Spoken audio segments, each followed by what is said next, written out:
আমাদের গ্রাম থেকে 2 থেকে 2.5 কিলোমিটার দূরে বউঘাটা ছদ্মনাম এবং এই বউঘাটা নামক এলাকায় একটা ছোট বিল ছিল। তখন বর্ষাকাল হওয়ায় বিলটি ছিল পানিতে পরিপূর্ণ। বিলটির পূর্ব পাশে ছিল শ্মশান, পশ্চিম পাশে ছিল কবরস্থান। সেই বিলের মাঝখানে বাঁশের তৈরি পানা বা নেট বা জাল দ্বারা বাঁধ দিয়ে বাঁধের মধ্যে মাছ চাষ করতাম। মাছ যাতে চুরি না হয় সেজন্য বাঁধটি পাহারা দেবার জন্য প্রতিদিন 2 থেকে 3 জন লোক পাঠানো হতো। বাঁধটির দক্ষিণ পাশে পানির ওপর একটি টং বা ভাওর বানানো হতো, যাতে সেখান থেকে বাঁধটিকে পাহারা দেয়া যায়। অবশেষে এক রাতে পাঠানো হলো আমাকে এবং আমার চাচাতো ভাই নজর আলী, এটিও ছদ্মনাম, তাকে বাঁধটি পাহারা দেবার জন্য। আমি এবং নজর আলী খাওয়া দাওয়া শেষ করে সন্ধ্যার পরপরই বাঁধটির পাহারা দেবার উদ্দেশ্যে গ্রামের নির্জন মেঠো পথ দিয়ে যাত্রা শুরু করি। যাত্রা শুরুর প্রায় 1 থেকে 1.5 কিলোমিটার যাবার পর পেছন থেকে সাদা জুব্বা পরা একজন বৃদ্ধ আমাদের ডেকে বলেন, তোমরা ওদিকে যেও না, তোমাদের অনেক বড় ক্ষতি হবে। বৃদ্ধ লোকটির কথায় পাত্তা না দিয়ে আমরা সামনের দিকে অগ্রসর হই। 20 থেকে 30 মিনিট হাঁটার পর আমরা বিলের পাড়ে পৌঁছাই। বিলের পাড়ে আমাদের একটা ছোট নৌকা ছিল, যেটাতে করে আমরা বাঁধটির কাছে পৌঁছাই। তারপর বাঁধটির দক্ষিণ পাশে থাকা টং বা ভাওরের ওপর বসে আমরা দুজন কিছুক্ষণ আড্ডা দেবার পর ঘুমিয়ে পড়ি। রাত আনুমানিক 1টার সময় একটা মেয়ের কণ্ঠের আওয়াজে আমাদের ঘুম ভেঙে যায়। চাঁদের আবছা আলোতে আমরা দেখতে পেলাম শ্মশান বরাবর একটা মেয়ে দাঁড়িয়ে আছে, যার কোলে একটি বাচ্চা। সেই মেয়েটি আমাদের উদ্দেশ্য করে বলছিল, আমাকে পাড়ে নিয়ে যা। তখন নজর আলী মেয়েটিকে বলল, কে কে আপনি? মেয়েটি বলল, আপনারা আমাকে চিনবেন না, বিলের ওপারে আমার বাড়ি। তখন আমরা কোনো কিছু না ভেবে মেয়েটিকে ওপারে পৌঁছে দেবার জন্য শ্মশান পাড়ে পৌঁছাই এবং সেখান থেকে মেয়েটিকে নৌকায় নিয়ে তার গন্তব্যের উদ্দেশ্যে রওনা দেই। মেয়েটি নৌকার ছাউনির মধ্যে বসেছিল। আমি সামনে থেকে এবং নজর আলী পেছন থেকে বৈঠা দিয়ে নৌকা চালাচ্ছিলাম। নৌকা চালানোর একটা পর্যায়ে আমরা অনুভব করলাম নৌকাটি ধীরে ধীরে ভারী হয়ে উঠছে।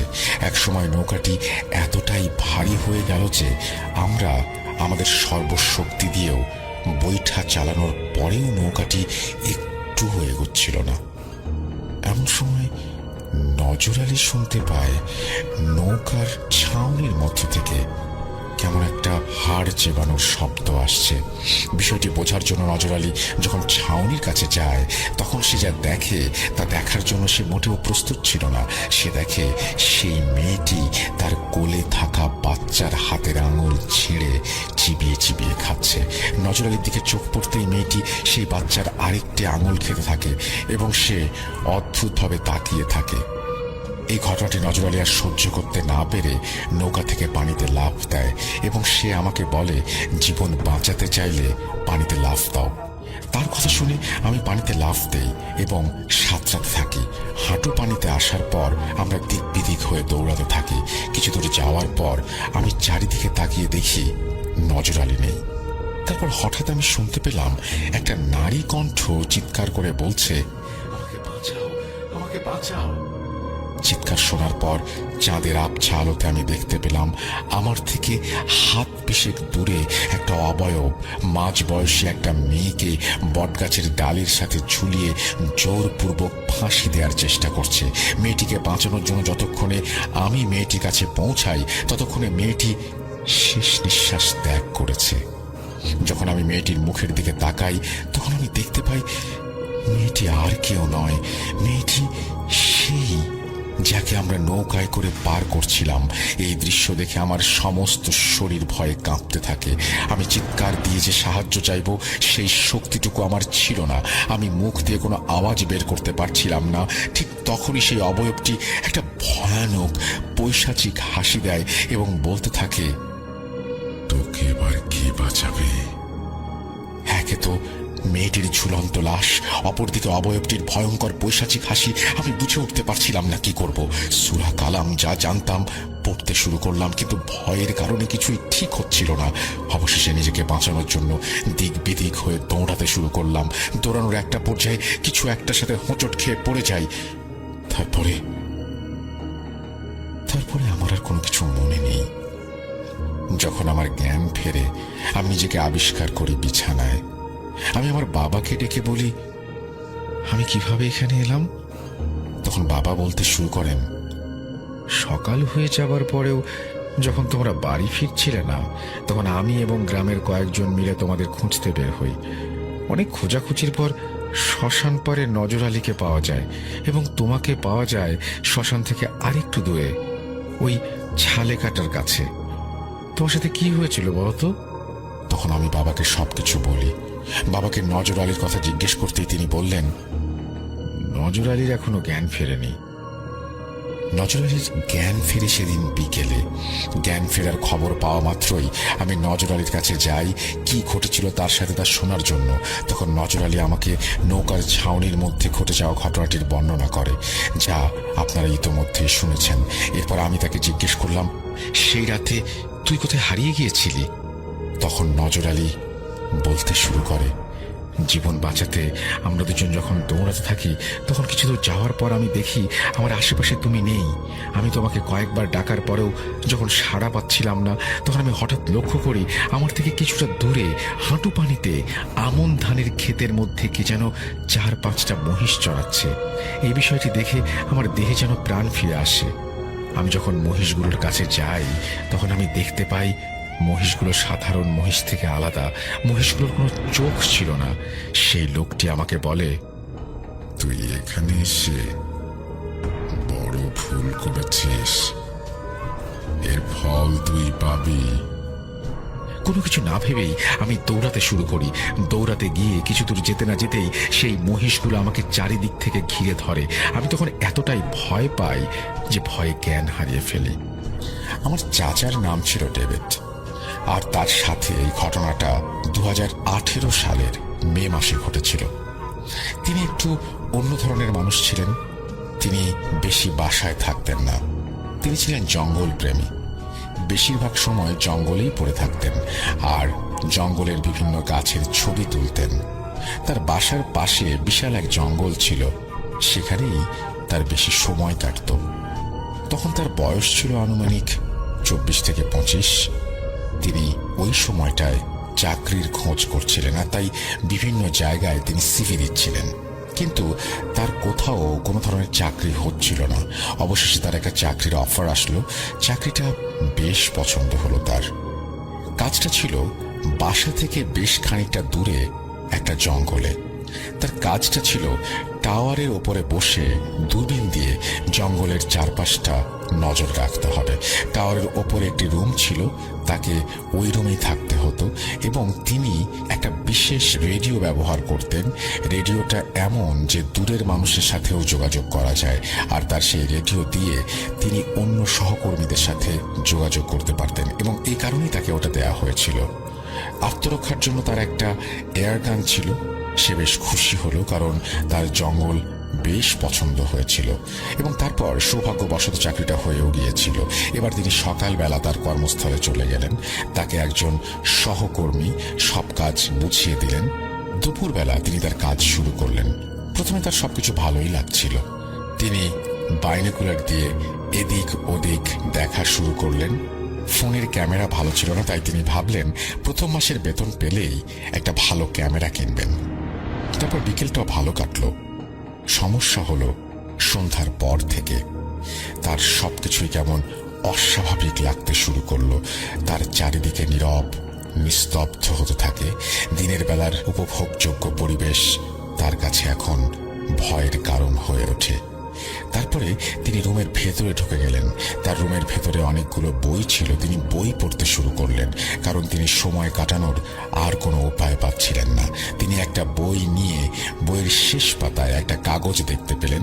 তিনি বেশ কৌতূহল নিয়ে ওই কাগজে কি লেখা আছে তা পড়তে লাগলেন। পড়ে তিনি বেশ অবাক হলেন। ওখানে 5টা নিয়ম কেউ যেন কলম দিয়ে লিখে রেখেছে। নিয়মগুলো হলো, ওখানে লেখা ছিল ঠিক এভাবে: প্রথম নির্দেশ, এখানে থাকতে হলে রাতে কোনোভাবেই লাইট বন্ধ করা যাবে না। দ্বিতীয় নির্দেশ, রাত 2টা-3টার মধ্যে রেডিওতে যাই বলুক না কেন তার কোনো উত্তর দেয়া যাবে না। তৃতীয় নির্দেশ, যাই হয়ে যাক না কেন টাওয়ার থেকে নিচে নামা যাবে না। চতুর্থ নির্দেশ, বাইরে বের হয়ে যদি অস্বাভাবিক কিছু চোখে পড়ে তাহলে সার্ভিস এয়ার গান দিয়ে ওপরের দিকে 3টা ফায়ার করতে হবে। পঞ্চম ও শেষ নির্দেশ হলো, ফায়ার করার পর ঘরে ঢুকে দরজা বন্ধ করে দিতে হবে। তারপর চারপাশে যাচাই না করে কিছুতেই ঘরের দরজা খোলা যাবে না। তিনি প্রথমে বিষয়টা পাত্তা দিলেন না। ভাবলেন আজ তার চাকরিতে প্রথম দিন, কোনো সহকর্মী ভয় দেখানোর জন্য হয়তো এসব কিছু লিখে রেখেছে। তিনি বেশ সাহসী মানুষ ছিলেন। রাত 8টা থেকে 11টা পর্যন্ত তিনি টানা 3 ঘন্টা বই পড়ে সময় কাটিয়ে দিলেন। আর রাতের বেলা পরিবেশটা তার কাছে বেশ ভয়ানক লাগতে শুরু করছিল। যদিও তিনি অফিস থেকে দেয়া খাবারটাই খেয়ে নিলেন। সন্ধ্যার আগেই যারা জঙ্গল পাহারা দিত তাদের খাবার টাওয়ারে রেখে আসা হতো। তিনি খাবার খেয়ে রুমের লাইট বন্ধ করে শুয়েছিলেন। আর রাতের বেলায় তেমন কোনো কাজ না থাকায় শুয়ে থাকার সুযোগ বেশ ভালোই ছিল। আর তাদের হেড অফিস বেশ খানিকটা দূরে ছিল। যদি তাকে কোনো প্রয়োজন হয় তাহলে ওই রেডিওর মাধ্যমে জানানো হবে। তারপর সেখানে যা বলার তাকে বলা হবে।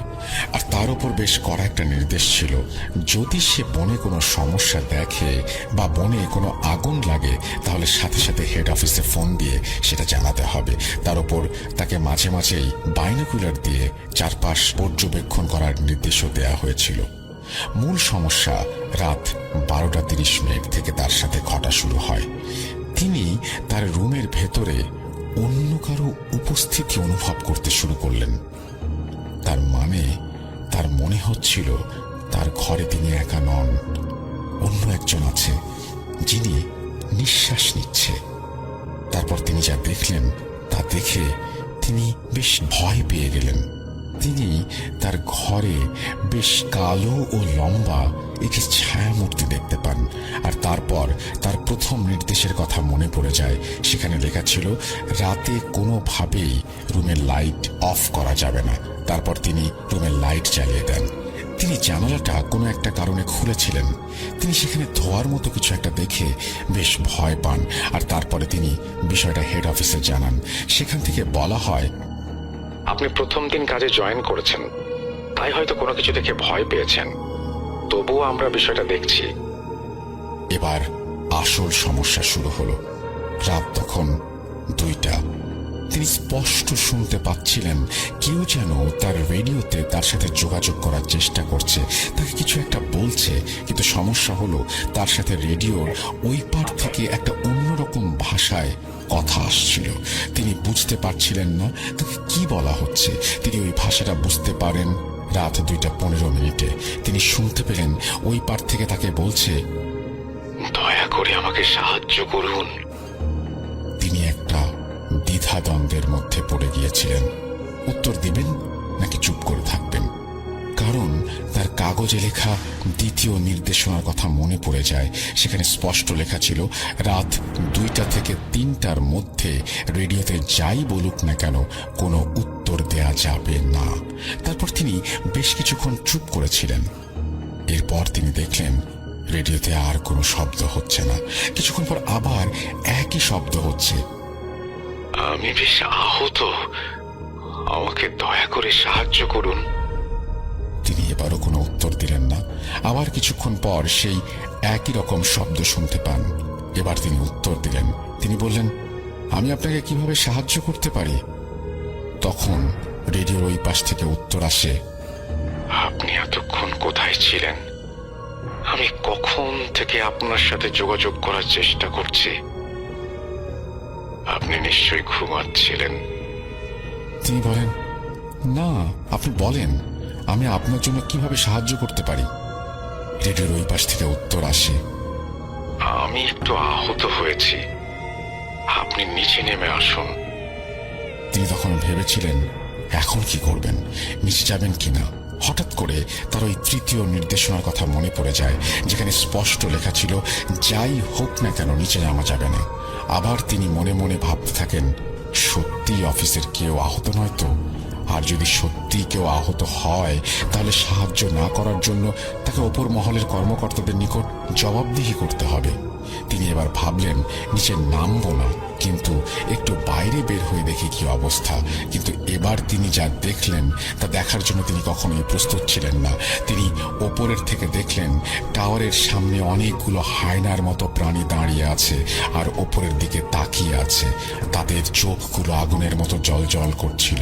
তিনি দেখে বেশ ভয় পেলেন। তখন তিনি তার ওই চতুর্থ নির্দেশনার কথা মনে করলেন, যেখানে লেখা ছিল অস্বাভাবিক কিছু যদি চোখে পড়ে তখন এয়ারগান দিয়ে 3টা ফায়ার করতে হবে। তিনি তাই করলেন এবং ঘরে ঢুকে দরজা বন্ধ করে দিলেন। তারপর হেড অফিস থেকে তাকে বলা হলো, আপনার ফায়ারিং শুনতে পেয়েছি, আমরা লোক পাঠাচ্ছি, আপনি বের হবেন না। আর আসল সমস্যা শুরু হলো বেশ কিছুক্ষণ পর থেকে। হঠাৎ তিনি রুমের দরজায় কড়া আওয়াজ পেলেন। তাকে দরজার ওই পাশ থেকে কেউ বলছে, আমি এসে গেছি, আপনি দরজা খুলুন। তখন তিনি একটু অবাক হলেন। বলে রাখা ভালো, তাকে হেড অফিস থেকে জানানো হয়েছিল তাদের লোক আসতে প্রায় 10 মিনিটের মতো সময় লাগবে। তিনি ভেবেছিলেন কি করে 5-6 মিনিটের মধ্যে লোক চলে আসলো। তিনি দরজার ছিটকানিটা খুলে ফেলেছিলেন এবং শুধু দরজাটা খুলতে বাকি। তখনই তার রেডিওতে তাকে হেড অফিস থেকে কেউ বলছে, আপনি দরজা খুলবেন না, আমাদের লোক এখনো রাস্তাতে। তিনি শরীরের সর্বোচ্চ শক্তি দিয়ে দরজা বন্ধ করার চেষ্টা করলেন। তিনি বাইরে থাকা ওই জিনিসটার শক্তির সাথে পেরে উঠছিলেন না, কিন্তু এক পর্যায়ে তিনি দরজা বন্ধ করতে সক্ষম হন। তারপর তিনি ভাবতে থাকেন, অফিসের লোক মনে হয় জানতো আমার সাথে এমনটা ঘটতে পারে, খারাপ কোনো কিছু। তারা অফিসের লোকের নাম করে আমাকে ডাকতে পারে, তাই অফিসের কেউই হয়তো আমাকে সাবধান করতে চেয়েছিল।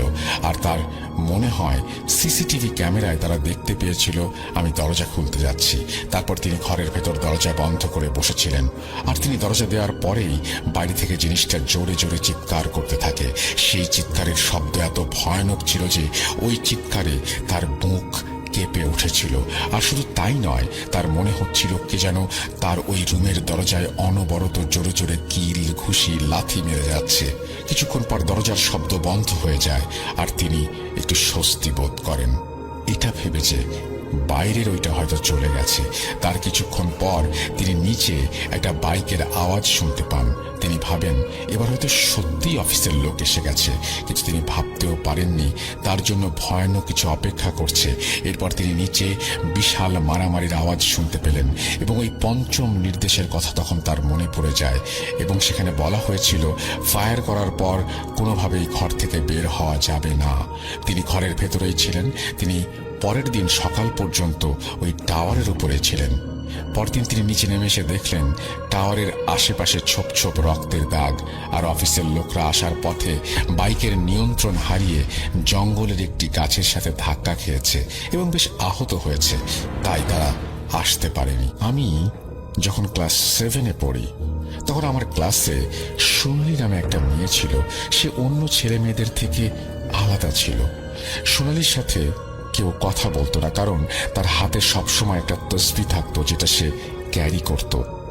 আমি ছোট থাকায় কিছু না বোঝার কারণে সোনালির সাথে কথা বলতে লাগলাম। তার সাথে কথা বলতে বলতে আমরা অনেক ভালো বন্ধু হয়ে যাই। একদিন সোনালির হাতে তসবিহ দেখে প্রশ্ন করে বসলাম, সোনালি, তুমি সবসময় এভাবে হাতে তসবিহ পরে থাকো কেন? সোনালি বিস্ময় নিয়ে আমার দিকে কিছুক্ষণ তাকিয়ে বলল, আমি যখন ক্লাস 5-এ পড়ি তখন গ্রামের বাসায় বেড়াতে গিয়েছিলাম। গ্রামের এক পাগল আমার দিকে ইশারা করে কাকে যেন কিছু একটা বলল। আমি সেই বিষয়টা সাধারণভাবেই নেই। তারপর ঠিক দুপুর বেলায় বাসায় আম্মুকে বলি যে আমি পাশের গ্রামে যাব। দুপুরে আম্মু তো আমাকে যেতেই দিবে না, তাও আমি জোর করে আম্মুকে রাজি করাই। আম্মু বলেন, আমিও যাবো তোর সাথে। আমরা দুপুরবেলায় বের হলাম পাশের গ্রামের উদ্দেশ্যে। গ্রামটা বেশি দূরে নয়, 4 কিলোমিটার মতো হবে। গ্রামে যেতে হলে নৌকায় যেতে হয়। দুপুরবেলা ঘাটে যেয়ে দেখি একটি নৌকাও নেই। 2 মিনিট পর হুট করে কোথা থেকে একটি নৌকা চলে আসলো। আমি তো তখন মহা খুশি। নৌকা ঠিক করা হলো। আমি আর আম্মু নৌকায় উঠে গ্রামের উদ্দেশ্যে রওনা দিলাম। কিছু দূর যাওয়ার পর নৌকাটা কেমন যেন ভারী ভারী লাগছিল। আরো কিছু দূর যাওয়ার পর নৌকার মাঝি, তাকে কোথাও দেখছি না, অথচ নৌকা নিজে নিজে চলছে। আম্মু আর আমি ভীষণ ভয় পেয়ে যাই। আমরা সূরা পড়তে থাকি। কিছুক্ষণ পর আল্লাহ তাআলার অশেষ রহমতে আমরা ঘাটে পৌঁছাই। আমাদের মাথায় তখন একটাই প্রশ্ন, এবং সেটা হচ্ছে মাঝি কোথায় চলে গিয়েছিল, আর নৌকাটাই বা মাঝি ছাড়া চলছিল কিভাবে? আমরা বুঝতে পারলাম না। বাসায় ফিরে আব্বুকে সবকিছু বললাম। আব্বু বললেন ভালো কোনো কবিরাজের কাছে যেতে। আমরা দেরি না করে পরদিন সন্ধ্যায় একটি ভালো কবিরাজের সন্ধান পাই।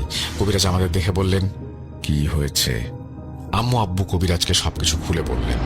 তখন কবিরাজ বললেন, আপনারা আমাকে 3 দিন সময় দেন, আর 3 দিন পরে মাগরিবের নামাজের সময় আসবেন। আমরা 3 দিন পার করি। কবিরাজ বললেন, আপনারা দুজন ভেতরে আসেন আর বাচ্চাটাকে বাইরে রেখে দেন। তখন আব্বু আম্মু ভেতরে যায় এবং তারপর 20 মিনিট পর বেরিয়ে আসে। কবিরাজ কিছু পানি পড়ায় একটু তসবি দেয়। আমি তখনই বাসায় চলে আসি কবিরাজের কাছ থেকে। বাসায় এসে আম্মুকে বললাম, কি বলল কবিরাজ? আম্মু বললেন, আমরা যে নৌকায় উঠেছিলাম সেই নৌকার মাঝে ছিল একটা বদজিন। তোকে মারতে এসেছিল কিন্তু পারেনি, তাই কবিরাজ পানি পড়া আর তসবি দিয়েছে। কবিরাজ বলেছে তসবি কখনো না খুলতে, নইলে ওই বদজিন আবার তোকে ডেকে নিয়ে যাবে মারার জন্য। এই ঘটনার পর আর তেমন কিছু হয়নি আমার সাথে। 3 বছর পর আমাদের গ্রামে আবারও যেতে হয় নানুর বাসায়। আমার নানু আমাকে গ্রামের পুকুর পাড়ে দুপুরবেলায় যেতে নিষেধ করেছিলেন। আমি শখের বশে সেখানে চলে যাই। পুকুর পাড়ে গিয়ে দেখি ভেতরে কি আছে। বাঁধানো পুকুর, এবং সেখানে যে সিঁড়িটা রয়েছে তার 4র্থ সিঁড়িতে আমি পা ডুবিয়ে বসে থাকি। আমার কেমন যেন ভালো লাগছিল না, শরীরটা কেমন যেন ভার ভার লাগছিল। আমার হাতে যে তসবিটি ছিল সেটাও খুঁজে পাচ্ছিলাম না। সেই দিন রাতে আমার নানির গলায় কে যেন ডাকছে আমাকে। আমার নানি মারা যাবার 4 বছর হয়ে গেছে, তারপরেও ডাকছে। কে ডাকছে? আমার গ্রামের বাসাটা ছিল 2 তলা বিশিষ্ট, মাটি দিয়ে বানানো। বাসার মাঝখানে বড় একটা উঠান ছিল। উঠানের উত্তর দিকে 5টা ডাব গাছ। আমার নানির ডাক সেখান থেকে আসছিল। আমি অনেক ভয় পেয়ে গিয়েছিলাম। আমি আম্মুকে চিৎকার করে ডাকতে থাকি, কিন্তু কেউ কোনো সারা শব্দ দিচ্ছিল না। গলা ফেটে এত জোরে চিৎকার করছিলাম, কোনো লাভ হচ্ছিল না। আমার মুখ কে যেন চেপে ধরেছিল আর বারবার বলছিল, এবার বেঁচে গেছিস আমার থেকে, এরপর পারবি না। কি ভয়ঙ্কর তারপরে সেই হাসির আওয়াজ! আমি সেই দরজায় অজ্ঞান হয়ে যাই। পরদিন সকালে আমরা সবাই আমাদের চারিদিকে বিভিন্ন মানুষকে ঘিরে বসে থাকতে দেখি। আম্মু বলছে, কি হয়েছে? উঠানে অজ্ঞান হয়েছিলিস কেন? কিছুক্ষণ পর ভয়ে ভয়ে সবাইকে সবকিছু খুলে বলি। আমার নানু আব্বুকে ভালো কোনো কবিরাজ দেখাতে বলল। সন্ধ্যায় কবিরাজ আসলো, আমাকে দেখে বলল, সোনালির হাতে আমি তসবি দিয়েছিলাম, সেই তসবিটা কোথায়? আমি বললাম, হারিয়ে গিয়েছে, কিভাবে জানি না। কবিরাজ বলল, এই জন্যই বদজিনটা সোনালীকে মারতে এসেছিল, কিন্তু একটুর জন্য পারেনি। আজ ওই বদজিনটাকে আমি শেষ করে ফেলবো। আমার বাবাকে 4টা মোমবাতি আর একটা কাপড়ের টুকরা নিয়ে আসতে বলা হয়। কবিরাজের কাছে আরো কিছু জিনিস ছিল, সেগুলোর নাম আমরা নাই বা বললাম। আমি বাদে সবাইকে ঘরে যেতে বললেন। তিনি ঘর অন্ধকার করে দিলেন এবং অন্য ভাষায় কি সব মন্ত্র আওড়াতে লাগলেন। আমি অজ্ঞান হয়ে 15 দিন পর আমার ঘুম ভাঙে। আমার শরীরে তখন অনেক ব্যথা। কেন কিভাবে হয়েছে আমি জানি না। আম্মু জিজ্ঞেস করলে বলে, তুই যখন অজ্ঞান হয়ে যাস তখন কবিরাজ আমাদের ভেতরে আসতে বলে। আমরা ভেতরে গিয়ে তোকে অজ্ঞান অবস্থায় পাই। কবিরাজ বললেন, ওই বদজিনকে আমি তাড়িয়ে দিয়েছি। সে 7 দিন পর আর কোনো কিছু ঘটার সম্ভাবনা নেই।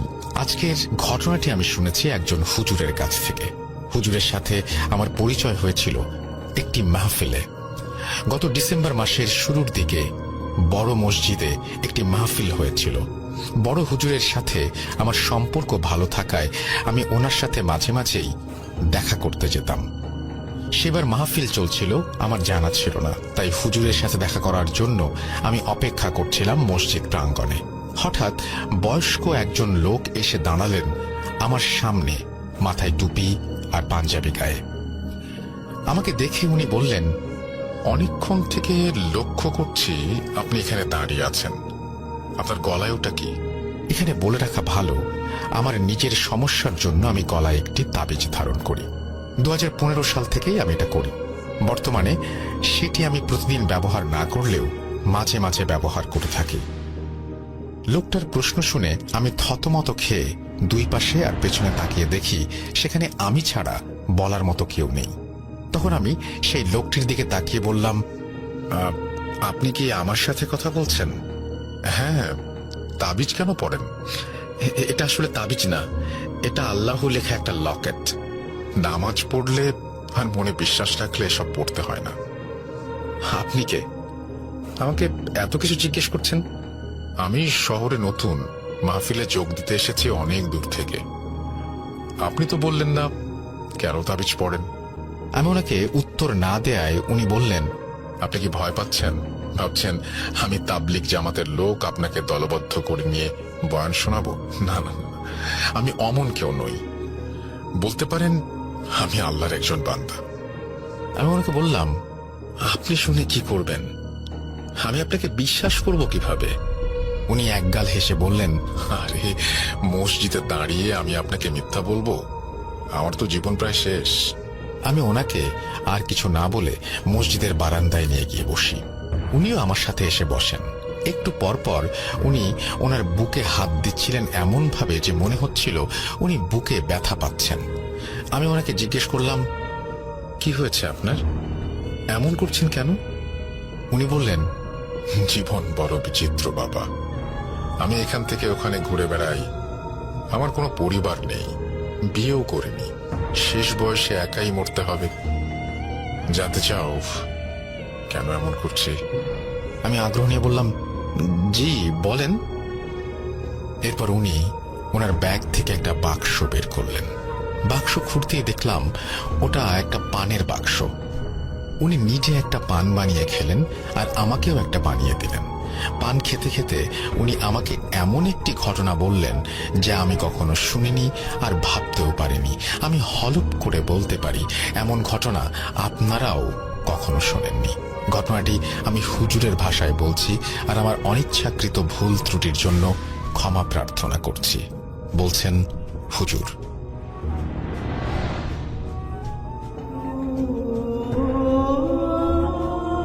বিসমিল্লাহির রহমানির রহিম। আসসালামু আলাইকুম। আমার নাম আব্দুল আওয়াল। ছেলেবেলায় আমার আব্বু আম্মু আমাকে পড়াশোনা করাতে চেয়েছিলেন অন্য লাইনে। আমার বড় ভাই আব্দুল করিম, উনি আমার থেকে 7 বছরের বড়। আমার বয়স যখন 14 বছর, তখন আমার ভাই একজন হুজুর হিসেবে মসজিদে কাজ করতেন। আমার আম্মু ছিলেন না। আমার জন্মের 5 মাস পরে উনি হঠাৎ একদিন মারা যান। আব্বু বেশি শিক্ষিত আর ধনী না হবার ফলে আমার ভাইয়াকেই সংসার দেখতে হতো বলে ভাইয়া খুব বেশি বয়সের আগেই মাদ্রাসায় চাকরি আর কাজ করতে লেগে যান। আমার ভাইয়া কবিরাজি চিকিৎসাও শিখেছিলেন, খুব বেশি না হলেও মোটামুটি শিখেছিলেন বলা যায়। একদিন সকালে আমাদের বাসায় একটা অল্প বয়সী ছেলে আসে, যার বয়স ছিল আমার থেকেও কম। সে এসে আমার ভাইয়াকে ডেকে বলেছিল, করিম ভাই, বড় হুজুর ডাকে আপনাকে, এখনই যাওয়া লাগবে। আমার ভাই কিছু না ভেবেই চলে গেলেন। এর পরদিন আমার ভাই সন্ধ্যায় বাড়ি ফিরে এলেন। আমার আব্বু কাঠের দরজা মেরামত করার জন্য পেরেক আর হাতুড়ি নিয়ে কাজ করছিলেন। আমি তখন রুমে বসে পড়াশোনা করছিলাম। আমি রুম থেকে দেখলাম আমার ভাইয়া আমার আব্বুর সাথে কথা বলছেন। ভাইয়া স্বাভাবিকভাবে আব্বুকে বলছিলেন, আমাকে কেন হুজুর বানালেন আব্বা? আমি তো হতে চাই নাই। আপনি আমাকে হুজুর বানালেন আর বড় হুজুর বানালেন কবিরাজ। আমি সব কিছুই চাই নাই। এই কথা শুনে আমার আব্বু ভাইয়াকে বললেন, কি বলছিস তুই? আল্লাহর রাস্তায় পড়াশোনা করে আফসোস করছিস? জাহান্নামে যেতে চাস? ভাইয়া তখন ওনার ঘাড় কাত করেন আর চুলকাতে চুলকাতে বলেন, যাব জাহান্নামে। তবে আপনাদের সবাইকে নিয়ে যাব। এই কথা বলে ভাইয়া আব্বুর হাত থেকে হাতুড়ি কেড়ে নিয়ে সজোরে আমার আব্বুর মাথায় একটা আঘাত করলেন। আমার আব্বু তার মাথায় হাতুড়ির বাড়ি লাগায় অজ্ঞান হয়ে যান আর মেঝে রক্তে ভেসে যায়। এরপর আমার ভাইয়া আমার রুমের দিকে তাকালেন। ওনার চাহনিটা যেন শয়তানের চাহনি ছিল, মুখ থেকে লালা ঝরছিল আর চোখ থেকে পানি। আমি আব্বুর জন্য কষ্ট পাবো নাকি নিজের জান বাঁচাবো সেই কথা ভাবতে ভাবতে দরজা বন্ধ করে দেয় রুমের। কিছুক্ষণ পর আমার ভাইয়া দরজার লক ভাঙতে থাকেন। 3-4 মিনিট হাতুড়ি দিয়ে বাড়ি দিতে দিতে লক ভেঙে উনি আমার ঘরে প্রবেশ করেন আর আমাকে মারতে আসলে এলাকার লোকজন এসে ওনাকে ধরে ফেলেন। আমি বুঝলাম যে বাসায় হাতুড়ি দিয়ে লক ভাঙার শব্দ শুনে ওনারা এসেছেন। ভাইয়া আমাকে মারতে চাইছে দেখে সেই লোক ভাইয়াকে ধরে বললেন, পালাও পালাও, যাও এখান থেকে। আমি ঘর থেকে বের হওয়ার সময় আমার ভাই আমার হাত ধরে বাতাসের ভয়েসে আমার কানে কানে বলেন,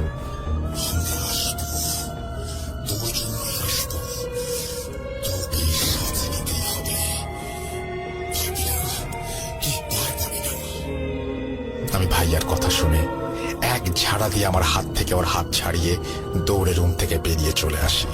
রুম থেকে বের হয়ে আমি আব্বুর সামনে এসে দাঁড়িয়ে পড়ি আর আমার আব্বুর মৃতদেহের দিকে তাকাই। এরপর আমার ঘর থেকে আমাকে সাহায্য করতে আসা লোকটির আত্মচিৎকার শুনে আমি ভয় পেয়ে দৌড়ে বাইরে এসে আমার বয়সী একটা ছেলের সাথে ধাক্কা খাই। আমি দেখি সে এক মনে আমার বাসার সামনে দাঁড়িয়ে কি যেন দেখছিল। হঠাৎ সে আমাকে দেখে বলল, পালাও। এরপর আমি সেখানে অজ্ঞান হয়ে যাই। জ্ঞান ফিরলে আমি নিজেকে আমার ভাই যে মাদ্রাসায় পড়তেন সেই মাদ্রাসার একটা কক্ষে নিজেকে খুঁজে পাই। আমার সামনে ছিলেন একজন হুজুর। আমার জ্ঞান ফিরতেই উনি আমাকে বললেন, আমি আসগর, এই মাদ্রাসার শিক্ষক। কি হয়েছে তোমার?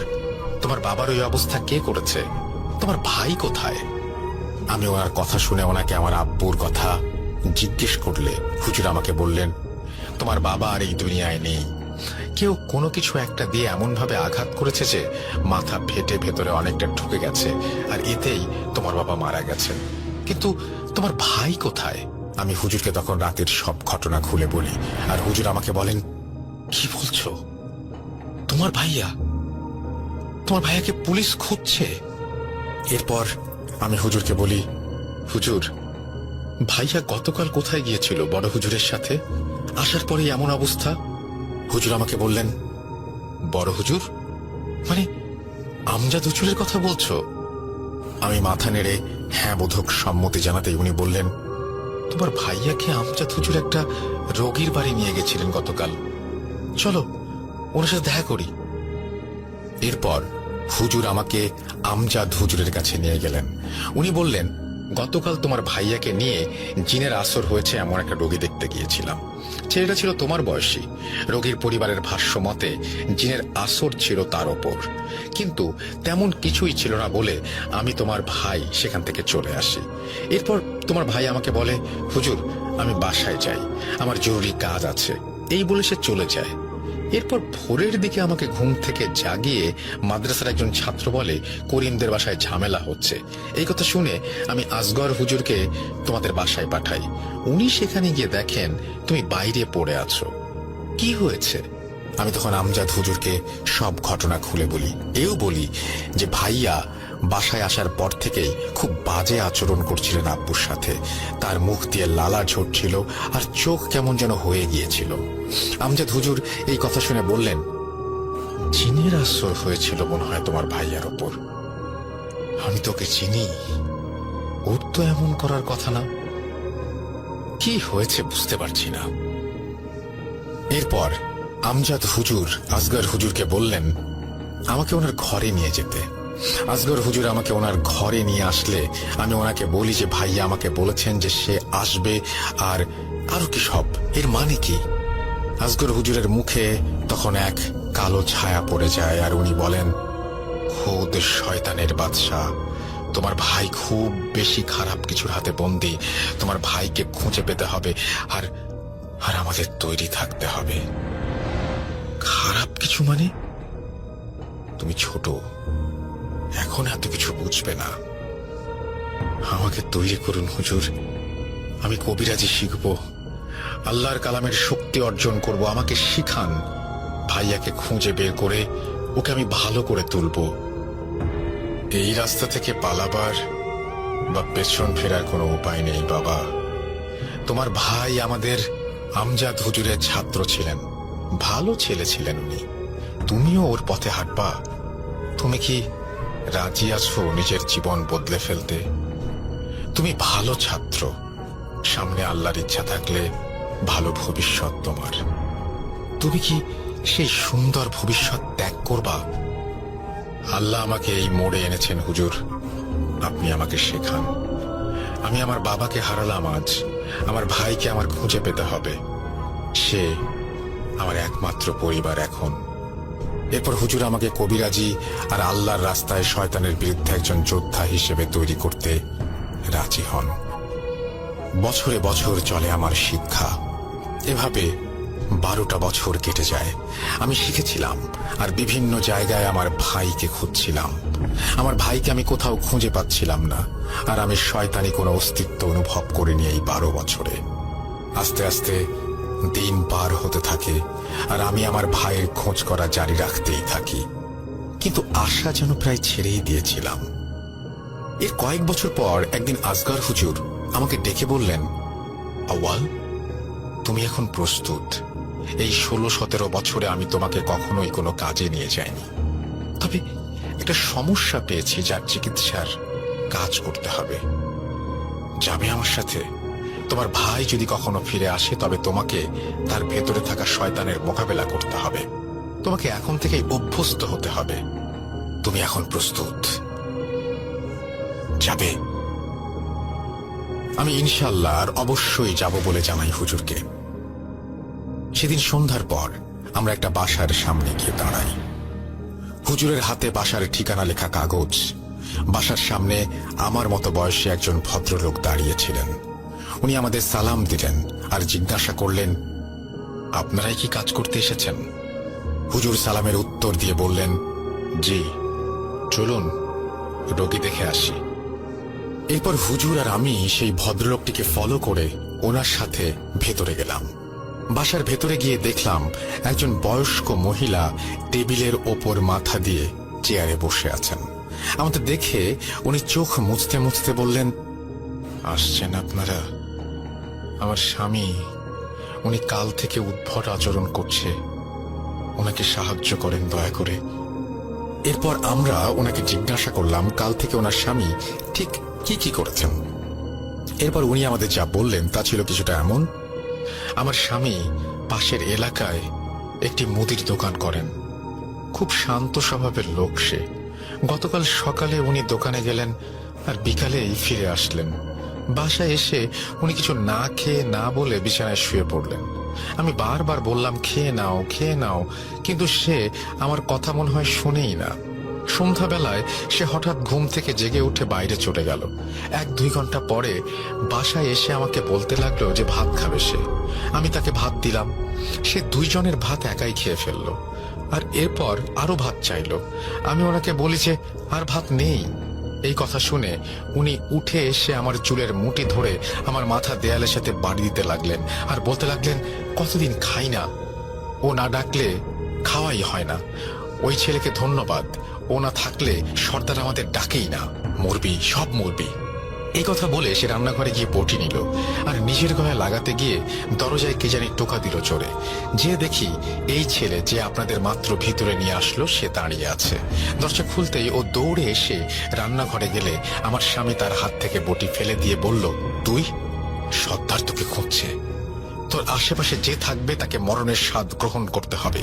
এই কথা বলে সে জোরে জোরে হাসতে থাকে। এত বাজে হাসির শব্দ আমি কোনোদিন শুনিনি।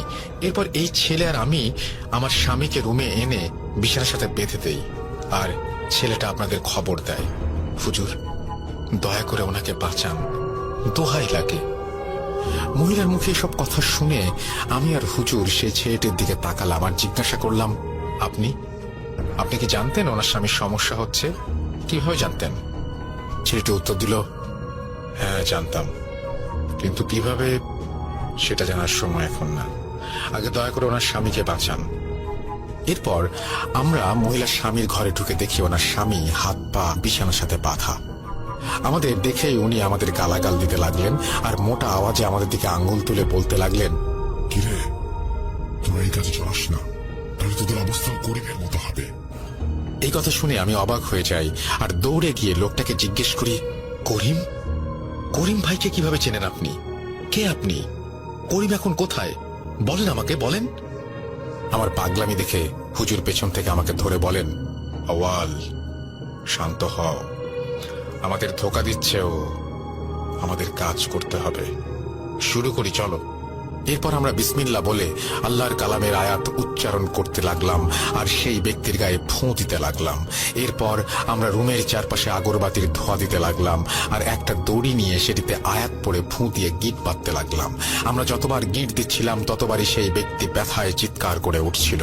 এরপর এক পর্যায়ে সে রুমের কোনো এক কোণে তাকিয়ে একাধিক মহিলা কণ্ঠে বলতে লাগলো, সাহায্য করো, আমাকে বাঁচাও, সাহায্য করো, আমাকে বাঁচাও।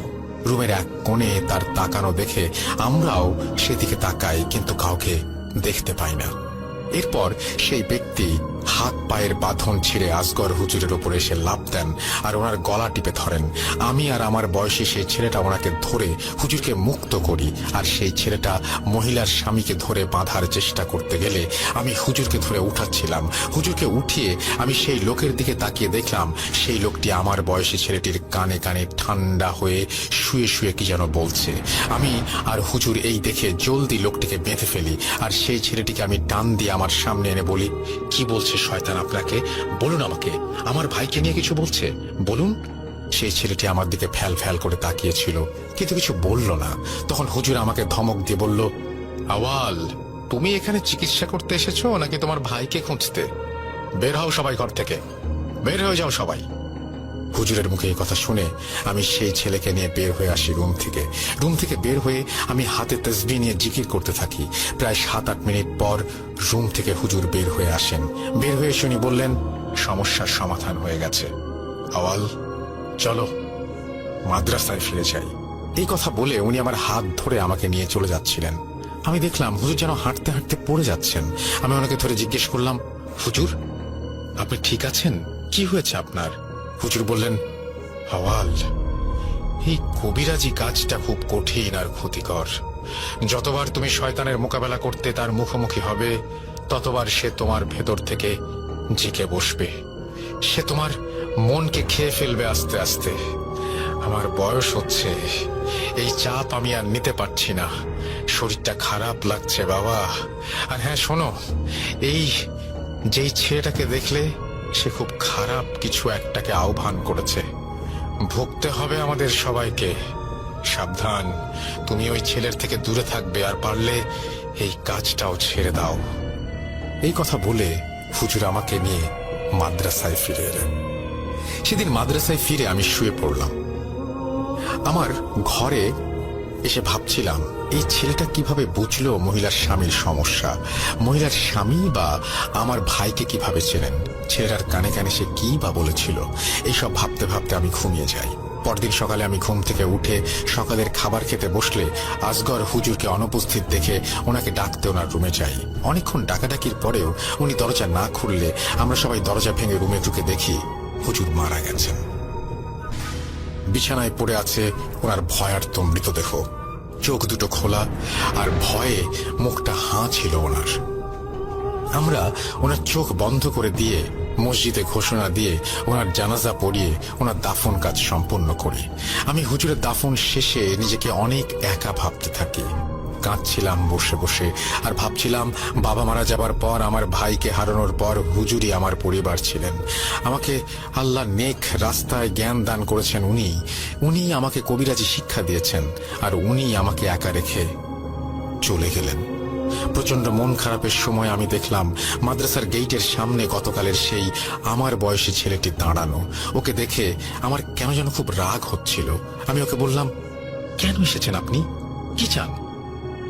ছেলেটি আমাকে বলল, আমার নাম ইমরান, গতকালকে হুজুরের করা কবিরাজি কাজ করেনি, মহিলার স্বামী এখনো শয়তানের কবজায়, হুজুরকে ডাকুন, আপনাদের সাহায্য দরকার। আমি কষ্টে আর দুঃখে ওনাকে বলি, কোথা থেকে নিয়ে আসবো হুজুরকে? মৃত ব্যক্তি কি ফিরে আসে? হুজুরের সাথে এটাই আমার প্রথম কাজ ছিল। এর আগে উনি কাজ করে ফিরে এসেছেন, কখনোই এমন অসুস্থ হননি। আর এবার এতই অসুস্থ হলেন যে একেবারে মারা গেলেন। এরপর উনি আমাকে বললেন, ইন্না লিল্লাহ। আল্লাহর দরবারে কে কখন ডাক পায় জানি না, তবে আজ একজনকে আপনি বাঁচাতে পারেন, দয়া করে চলুন। ওনার কথা শুনে আমি রেগে গেলে উনি বলেন, আপনিও তো কবিরাজ, শিক্ষা কেন নিয়েছেন? মানুষের উপকার করতে না? তাহলে পিছিয়ে যাচ্ছেন কেন? ওনার কথা শুনে আমি অনিচ্ছা সত্ত্বেও রাজি হয়ে যাই মহিলার স্বামীকে দেখতে। আমি আর ইমরান মহিলার বাসায় গিয়ে ওনার স্বামীর রুমে প্রবেশ করি। মহিলার স্বামী ঘুমিয়েছিলেন। আমি ওনার পাশে বসে ওনার হাতে আতর লাগিয়ে হাতে মালিশ করছিলাম, আর ওনার কনিষ্ঠাঙ্গুলি চেপে ধরতেই লোকটি চিৎকার দিয়ে মোটা গলায় বলে উঠল, রাবা, সাহায্য কর, আমি তোমার কৃতদাস, আমাকে সাহায্য করো। আমি তখন লোকটার আঙুল চেপে দেয়া বাড়িয়ে দিয়ে জিজ্ঞেস করি, কে তুই? কেন এই মানুষটাকে কষ্ট দিচ্ছিস? জানিস না মানুষের শরীর কবজা করা বারণ? কে তুই বল। সে আমার দিকে তাকিয়ে আমাকে হাতের ইশারায় আমার কান তার মুখের দিকে আনতে বলে। আমি কান তার মুখের দিকে আনলে সে ফিসফিসিয়ে বলে, রাবা আল সালাম, সে এসেছে, তোর ভাই তোর জন্য আসছে, সে এবার তোকে নিয়ে যাবে, প্রস্তুত হ। এই কথা শুনে ক্রোধে আমি তাকে জিজ্ঞেস করি, রাবা আল সালাম? এই রাবা আল সালামকে? কেন তুই তার নাম বললি? আমার ভাইয়ের সাথে ওর সম্পর্ক কি? আমার এই কথা শুনে ইমরান লোকটি গলায় হাত দিয়ে বলে, কোথায় আল সালাম, কোথায়? ইমরানের এই কথা শুনে আমি অবাক হয়ে গেলেও আয়াত পড়া থামাইনি। আমি আয়াত পড়া এরপর আরো বাড়িয়ে দেই, আর আঙুলে চাপ দেওয়ায় বাড়িয়ে দিলে লোকটি জোরে রাবা রাবা বলে চিৎকার করতে করতে বমি করে দেয়। লোকটির বমির রং ছিল একেবারে কালো। আমি বুঝতে পারলাম লোকটির ভেতরে থাকা শয়তান হয়তো চলে গেছে। আমি লোকটির জ্ঞান ফিরিয়ে খেজুর খাইয়ে ওনার উপর জিনের ভর এখনো আছে কিনা পরীক্ষা করে বুঝলাম যে না, লোকটি এখন সুস্থ। এরপর আমি আর ইমরান সেই মহিলার বাসা থেকে বের হয়ে এসে একটি চায়ের দোকানে বসলাম। বলে রাখা ভালো যে হুজুরের মতো কাজ করলেও আর মাদ্রাসায় থাকলেও আমি মাদ্রাসার বাইরে কখনোই টুপি বা পাঞ্জাবি পরে যেতাম না। গেঞ্জি আর প্যান্ট পরেই আমি বের হতাম, কারণ আমি চাইতাম না কেউ আমাকে হুজুর বলে সম্বোধন করুক আর পোশাকের জন্য সম্মান করুক। ইমরানকে আমি আমার চায়ের দোকানে নিয়ে বসলে ইমরান আমাকে বললেন, আব্দুল করিম আপনার বড় ভাই। আমি হতভম্ব হয়ে ওর দিকে তাকিয়ে বলি, হ্যাঁ, আপনি কি করে জানলেন? রাবা আল সালাম শুনে আপনি কেন এমন পাগলের মতো আচরণ করলেন? কে সে? এরপর উনি আমাকে বললেন, ও একটা জিন, শয়তান। ওর সাথে আমার অনেক পুরাতন সম্পর্ক। আমি ওকে জিজ্ঞেস করি যে ও যদি জিন হয় তবে ওই মহিলার স্বামীর শরীর থেকে কার কাছে সাহায্য চাচ্ছিল? ইমরান আমাকে বলল, কার কাছে সাহায্য চাইছে আমি জানি না। রাবা কে জানেন? আমি ইমরানের কথার আগামাথা কিছুই বুঝতে পারছিলাম না, তাই ওকে সবকিছু খুলে বলতে বলি, যেহেতু আমার ভাইয়ের নামটাও এখানে জড়িয়েছিল আর আমার ভাইকে খুঁজে পাওয়ারও আশা চমক দিচ্ছিল তখন। ইমরান আমাকে যা বলল তা শুনে আমার মাথা কাজ করা বন্ধ করে দিয়েছিল। রাগ, ক্ষোভ, কষ্ট, দুঃখ সবই আমি অনুভব করছিলাম একসাথে। পরের ঘটনাটি আমি ইমরানের ভাষাতেই বলছি। আমার বয়স তখন 12 কি 13। আমার জন্মের পর থেকেই একটা ক্ষমতা ছিল, আমি খারাপ কিছুর অস্তিত্ব বুঝতে পারতাম, মাঝে মাঝে দেখতেও পারতাম। কিন্তু আমার কথা আমার মা আর আমার দাদু ছাড়া কেউ বিশ্বাস করত না। আমার বাবা এই জন্য অনেক বকাঝকাও করতেন। আমাদের গ্রামে একটা মিথ ছিল। মিথটি ছিল গ্রামের উত্তর পাশের দিঘিটিকে নিয়ে। প্রতি রমজানের ঈদের পরের দিন সেই দিঘির কাছে যাওয়া নাকি বারণ ছিল, কারণ সেই দিঘিতে নাকি 5-7 বছর আগে একজন বয়স্ক লোক নিজের গলা কেটে আত্মহত্যা করেছিল। আশ্চর্যের বিষয় হলো যে লোকটি সেদিন গলা কেটে দিঘিতে ঝাঁপ দিয়েছিল, সেদিন থেকে টানা 2 দিন লোকটি দিঘির মাঝে ভেসেছিল জীবিত অবস্থায়। দিঘির পানি অনেক গভীর থাকলেও মনে হতো যেন লোকটি দিঘির মাঝখানে গলা কাটা নিয়ে দাঁড়িয়ে আছে। গ্রামের মানুষ ভয়ে 2 দিন পর লাঠিসোঁটা নিয়ে মাছ ধরার ট্যাটা দিয়ে সেই লোকটির দিকে ছুঁড়ে মারে, তাকে পানিতে ডুবিয়ে দেয়। পরের বছর একই দিনে একই ঘটনা আবার ঘটে।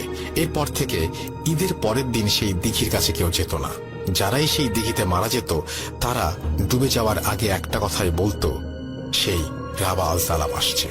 এরপর থেকে প্রতি ঈদের দিন সেই দিঘির কাছের মসজিদে মিলাদ ও দোয়া মুহাফিল হতো যেন এই ঘটনা না ঘটে। আমি এই কথাগুলো বিশ্বাস স্থাপন করতে না পারায় এক রমজানের ঈদের পরের দিন মাগরিবের সময় সেই দিঘির কাছে যাই।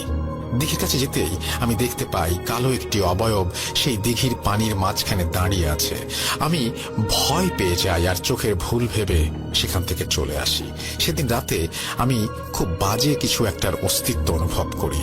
কেউ যেন বাতাসের আওয়াজে আমাকে বলছে, আমাকে তোর ভেতরে আসতে দে, আমি তোর সাথে মিলে মানব জাতি শেষ করে দেব। সেদিন রাতের বেলা আমি একটি স্বপ্ন দেখি যে হঠাৎ কেউ আমাদের ঘরের দরজা খুলছে। শব্দ পেয়ে বিছানা থেকে উঠে দেখি আমার আম্মু দরজা খুলে বেরিয়ে যাচ্ছিলেন। তিনি আমার থেকে অনেকটাই সামনে চলে এসেছিলেন। এরপর আমি দেখলাম আমার আম্মু দিঘির পাড়ে চলে এসেছেন হাঁটতে হাঁটতে। হঠাৎ আমি দেখলাম আমার আম্মু দিঘিতে ঝাঁপ দিলেন। এই দৃশ্য দেখে যে কেউ যেমন তার মাকে বাঁচাতে এগিয়ে যাবে, আমিও তেমন আচরণ করিনি। আমার কাছে বিষয়টা খুব ভালো লেগেছিল।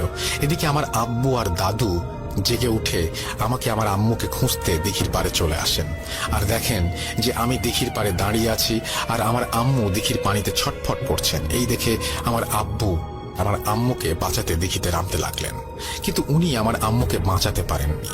এরপর আমার আর কিছু মনে নেই। পরের দিন আমার চোখ খুললে আমি দেখি একজন হুজুর আর আপনার ভাই করিম আমার সামনে বসে আছেন, সাথে আছেন আমার আব্বু আর আমার দাদু। শুরুতেই আমি স্বপ্নের কথা মনে হতেই আমার আম্মুকে খুঁজতে থাকি, কিন্তু কিছু বলার আগেই আমার আব্বু আমার গলা টিপে ধরেন। অপয়া একটা, নিজের মায়ের সাথে আমার মাকেও খেলি তুই, তুই মরে যাস না কেন? আমার দাদু আমার গলা থেকে আমার আব্বুর হাত ছাড়িয়ে দিলে আমার দাদু কাঁদতে কাঁদতে বলেন, এইটা কি হলো দাদু ভাই? তুমি তোমার আম্মুকে পানি থেকে তোলার চেষ্টাও করলা না? তুমি দিঘির পাড়ে দাঁড়িয়ে হেসে ফেটে পড়ছিলা। তোমার বাবা তোমার আম্মুকে দিঘি থেকে তোলার আগেই সে মারা গিয়েছিল। তোমার মাকে বাসায় এনে দেখি তোমার দাদির ঘরে চালার বাঁশের সাথে জড়িয়ে পেঁচিয়ে নিজের জীবন দিয়ে দিয়েছে। কেন দাদু ভাই, কেন তুমি দিঘির পাড়ে গেলা? এরপর আমি মনে মনে ভাবি, এসব তাহলে স্বপ্ন ছিল না, বাস্তব। নিজেকে চরম দোষী ভাবতে ভাবতে কিছু বলার আগেই আপনার ভাই আর হুজুর আমাকে পরীক্ষা করে আমার আব্বু আর দাদুকে বললেন, এই ছেলের ভেতর কোনো জিনের বাস নেই, ও সম্পূর্ণ সুস্থ, আপনারা চিন্তা করবেন না। এই বলে আপনার ভাই আর হুজুর চলে যান। সেদিন রাতের বেলা আমি আমার ঘুমের মাঝে আবারও আমার ঘরে বাজে কিছুর অস্তিত্ব টের পাই। এরপর আমি ঘুমের মাঝে স্বপ্ন দেখি একটা বাড়ি, যার বাইরে ভয়ার্ত নজরে এক ছেলে দাঁড়িয়ে আছে বাড়িটির দিকে তাকিয়ে। এরপর আমি বিছানা থেকে উঠে হাঁটতে লাগলাম। আমার ঘোর ভাঙলো একটা ছেলের ধাক্কায়।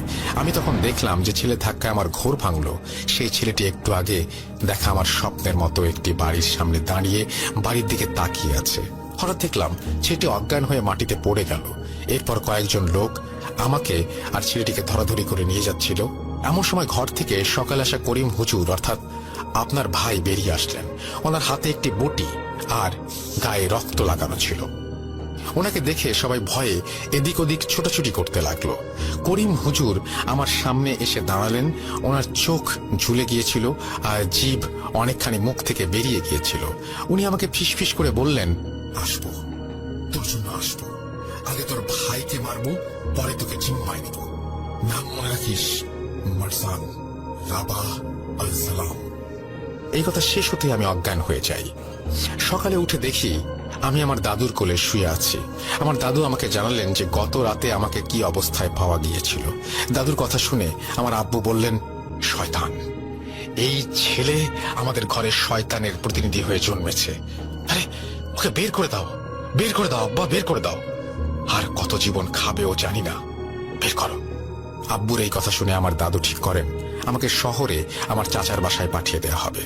পরের দিন সকালে আমাকে আমার দাদু গ্রামের একজন পরিচিত লোকের সাথে করে শহরে পাঠিয়ে দেন। সেখান থেকে আমি পড়াশোনা করি আর একটা রেস্টুরেন্টে কাজ করি। আমি প্রতি রাতে মারজানকে অনুভব করি। ও আমাকে কবজা করেছিল আর আমার ছোটবেলা থেকে কিছু জিনিস দেখার ক্ষমতা আছে জন্য আমি মাঝে মাঝে বুঝতে পারি যে মারজান কার ক্ষতি করছে। যেই মহিলার স্বামীকে বাঁচালেন আজ সেই লোক আমার খুব কাছের ছিলেন। আমি যে রেস্টুরেন্টে কাজ করি তার বাইরের একটি দোকানের মালিক ছিলেন উনি। খুব আদর করতেন আমাকে। বহুদিন পরে আমি ঘুমিয়ে স্বপ্ন দেখছিলাম যে লোকটির ক্ষতি হচ্ছে, যেমনটা আমার আম্মুর বেলায় আর আপনার বেলায় দেখেছিলাম যে ওই মহিলার স্বামীর ক্ষতি হচ্ছে। তাই ঘুম থেকে উঠে দৌড়ে ওনাদের বাসায় চলে যাই। আমার বাসা আর ওনার বাসায় একই রোডে। রাতে মাঝে মাঝে আমরা একসাথে ফিরতাম। ওনার বাসায় কখনো যাইনি, কিন্তু চেনা ছিল আমার। আমি যেদিন প্রথম মারজানের কবজায় গিয়েছিলাম, সেদিন আপনার ভাই আর হুজুর আমাকে দেখতে আসলে মারজান আপনার ভাইয়ের শরীরে চলে যায় আর আপনার আব্বুকে মেরে ফেলে। আর এখন সে আপনাকে মারার জন্য খুঁজছে। ইমরানের মুখে এই ঘটনা শুনে আমি চায়ের দোকানের বেঞ্চ থেকে দাঁড়িয়ে যাই আর ওর মুখে সজোরে একটা ঘুষি মারি আর বলি, তুই দায়ী। আমার ভাইয়ের এই অবস্থার জন্য তুই দায়ী। আমার আব্বুর মৃত্যুর জন্য তুই দায়ী। আমার এমন অবস্থার জন্য তুই দায়ী। তুই সেদিন কেন মরে গেলি না? তাহলে ভাই তোদের বাসায় যেত না আর আমাদের এসব কিছু হতো না। আমি ইমরানকে মেরেছিলাম জন্য চায়ের দোকানে থাকা বাকি লোকেরা কি হয়েছে জানতে এলে ইমরান ওনাদের দূরে পাঠিয়ে দেন আর আমাকে বলেন, আমি মানছি এটা আমার দোষ, আমার জন্যই আজ এতগুলো মানুষ কষ্ট পাচ্ছে। এখন একটাই উপায়, যদি না চাই যে আর কেউ আমাদের মতো কষ্ট পাক, তাহলে আপনার ভাইকে খুঁজে বের করতে হবে আর মারজানকে শেষ করতে হবে। ইমরানের কথা শুনে আমি নিজেকে কিছুটা শান্ত করি, বলি, এই 12-13 বছর ধরে আমি নিজেও আমার ভাইকে খুঁজছি, খুঁজে তো পাচ্ছি না। এরপর ইমরান আমাকে বলেন, আমরা দুজন মিলে এখন থেকে করিম ভাইকে খুঁজবো। তখন আমার মাথায় একটা প্রশ্ন উঁকি দেয়। আমি ইমরানকে জিজ্ঞাসা করি, আচ্ছা, মহিলার স্বামী উনি কেন বারবার সাহায্য চাচ্ছিলেন? রাবাল জালাম বলছিলেন। মারজানের ঘটনা বুঝলাম, কিন্তু সে রাবাল জালামকে? আমি যতটুকু জানি রাবাল জালাম আরবি শব্দ, এর মানে অন্ধকারের সর্দার। উত্তরে ইমরান বলে যে এই বিষয়ে সে কিছু জানে না। আমি ইমরানকে আবার জিজ্ঞাসা করি, মারজান যদি আমার ভাইয়ের শরীরে থাকে, তাহলে মহিলার স্বামীকে কে কবজায় নিল? এর উত্তর ইমরানের জানা ছিল না। সেদিন চায়ের দোকান থেকে বের হয়ে আমি আর ইমরান বাসায় চলে যাই। রাতের বেলা আমি আমজাদ হুজুরের ঘরে গিয়ে ওনাকে সবকিছু খুলে বললে উনি আমাকে বলেন, আওয়াল, এসবের কিছুই আমি জানতাম না। তোমার ভাই আমার জন্য ওই জায়গায় গিয়েছিল, কিন্তু একটা বিষয় খেয়াল করেছ? আমিও কিন্তু গিয়েছিলাম, আমার কিন্তু কিছু হয়নি। আমি হুজুরকে আর কিছু না বলে নিজের ঘরে চলে আসি। আমি ঘুমিয়ে গিয়েছিলাম। এমন সময় আমার ঘরের দরজায় জোরে জোরে কয়নারার শব্দ পেলাম। আমি দরজা খুলে দেখি মাদ্রাসার এক ছাত্রের সাথে ইমরান দাঁড়িয়ে আছে। আমাকে দেখে বলল, আওয়াল ভাই, আমার বাড়িওয়ালার অবস্থা ওই মহিলার স্বামীর মতো, দয়া করে দেখবেন, চলুন। আমি কিছু না ভেবে আগরবাতি, আতর, একটা দড়ি নিয়ে চলে যাই ইমরানের বাড়িওয়ালার বাসায়। ওনার বাসায় গিয়ে আমরা দেখি বাড়িওয়ালার ছেলে আর স্ত্রী বসে আছে ভয়ার্ত চেহারায়। আমাকে দেখে ওনারা কাকুতি মিনতি শুরু করতে লাগলেন ওনাদের বাবার জীবন বাঁচানোর জন্য। আমি ওনাদের জিজ্ঞেস করলাম কি হয়েছে। বাড়িওয়ালা ছেলে যা বললেন তা ছিল কিছুটা এমন, আমার বাবা বৃদ্ধ মানুষ, হার্টের পেশেন্ট। প্রায় 1 মাস আগে স্ট্রোক করে উনি প্যারালাইজড হয়ে যান। আজ সন্ধ্যায় আমি আর আমার স্ত্রী নামাজ পড়ছিলাম। সাধারণত আমরা একসাথে নামাজ পড়ি না, কিন্তু আজ আমরা একসাথে এশার নামাজ পড়ছিলাম। আমি ইমাম হিসেবে শব্দ করে সূরা পড়ছিলাম। হঠাৎ আমাদের রুমে আমার আব্বু ঢুকলেন আর আমাদের দুজনের গলা টিপে ধরে জায়নামাজ থেকে ফেলে দিলেন। আমাদের নামাজ ভঙ্গ হয়ে যায়। আমি একেবারে অবাক হয়ে যাই যে আব্বা তো প্যারালাইজড, হেঁটে এখানে কিভাবে এলেন। এরপর আমার আব্বার চোখ উল্টে যায় আর উনি রান্নাঘরে চলে যান। রান্নাঘর থেকে উনি একটা বটি নিয়ে রাবা না কি যেন একটা বলে ওনার নিজের গলায় চালাতে নিলে আমি আর আমার স্ত্রী মিলে ওনাকে ধরে ফেলি। এরপর বাসার সবার চেঁচামেচি শুনে পাশের বাসার মানুষ চলে আসে আর আব্বাকে ওই অবস্থায় দেখে ভয়ে চলে যায়। একমাত্র ইমরান আমাদের সাহায্য করে আর আমার আব্বাকে রুমে বেঁধে রেখে আপনাকে আনতে যায়। কিছু একটা করুন ভাই, আমার আব্বাকে বাঁচান। আমি ওনাদের কথা শুনে আল্লাহর নাম করে প্রবেশ করি ওনাদের আব্বার রুমে। আমাকে দেখে ইমরানের বাড়িওয়ালা মোটা গলায় বলে, তুই আবার এসেছিস? তোর ভাইয়ের মতো তুইও মরতে চাস? তোর ভাইকে আমরাই মেরেছি, এবার তুইও মরবি। বাড়িওয়ালার মুখে এই সমস্ত কথা শুনে আমি প্রচন্ড রেগে যাই। ইমরান ওনার হাত ধরে ফেলে আর আমি ওনার সামনে গিয়ে জিজ্ঞেস করি, আমার ভাই কোথায়? আল জালামকে, মারজানকে? সে আমাকে কিছুই বলতে চায় না। এরপর আমি তার হাতে আতর লাগিয়ে কনিষ্ঠাঙ্গুলি চেপে ধরে আয়াত পড়তে লাগলে সেও রুমের এক কোণায় তাকিয়ে বলতে থাকে, রাবাল সালাম, সাহায্য করো, আমাকে সাহায্য করো, এই দুজনকে মেরে ফেলো, দয়া করে মেরে ফেলো। এরপর আমি হাতের চাপ কমিয়ে দিয়ে বলি, আমি তোকে কষ্ট দেব না, তুই আমাকে বলবি রাবা আল সালামকে, মারজানকে। এরপর বাড়িওয়ালার শরীরে থাকা শয়তান আমাকে সব বলতে রাজি হয়। সে আমাদের বলল যা কিছুটা এমন, রাবা আল সালাম মানে, রাবা মানে সর্দার, আল সালাম মানে অন্ধকার। ও আমাদের সর্দার, আমাদের প্রভু, আমরা তার দাস, ওর কেনা গোলাম আমরা। মারজানি হচ্ছে রাবা আল সালাম, ওর আদেশেই আমরা মানুষের শরীরে কবজা করি। ও আমাদের নেতা, নেতা যা বলবে আমরা তাই শুনি। আমি তখন ওকে জিজ্ঞেস করি, ও যা বলবে তাই শুনবি? ওর এত ক্ষমতা থাকলে মানুষকেও নিজে কবজা না করে তোদের মাধ্যমে কবজা করাচ্ছে কেন? বল আমাকে। আর আমার ভাই কোথায়? এরপর সে মুচকি হেসে বলল, 13 বছর আগে তোর ভাই মারা গেছে, ওকে আল সালামই মেরেছে।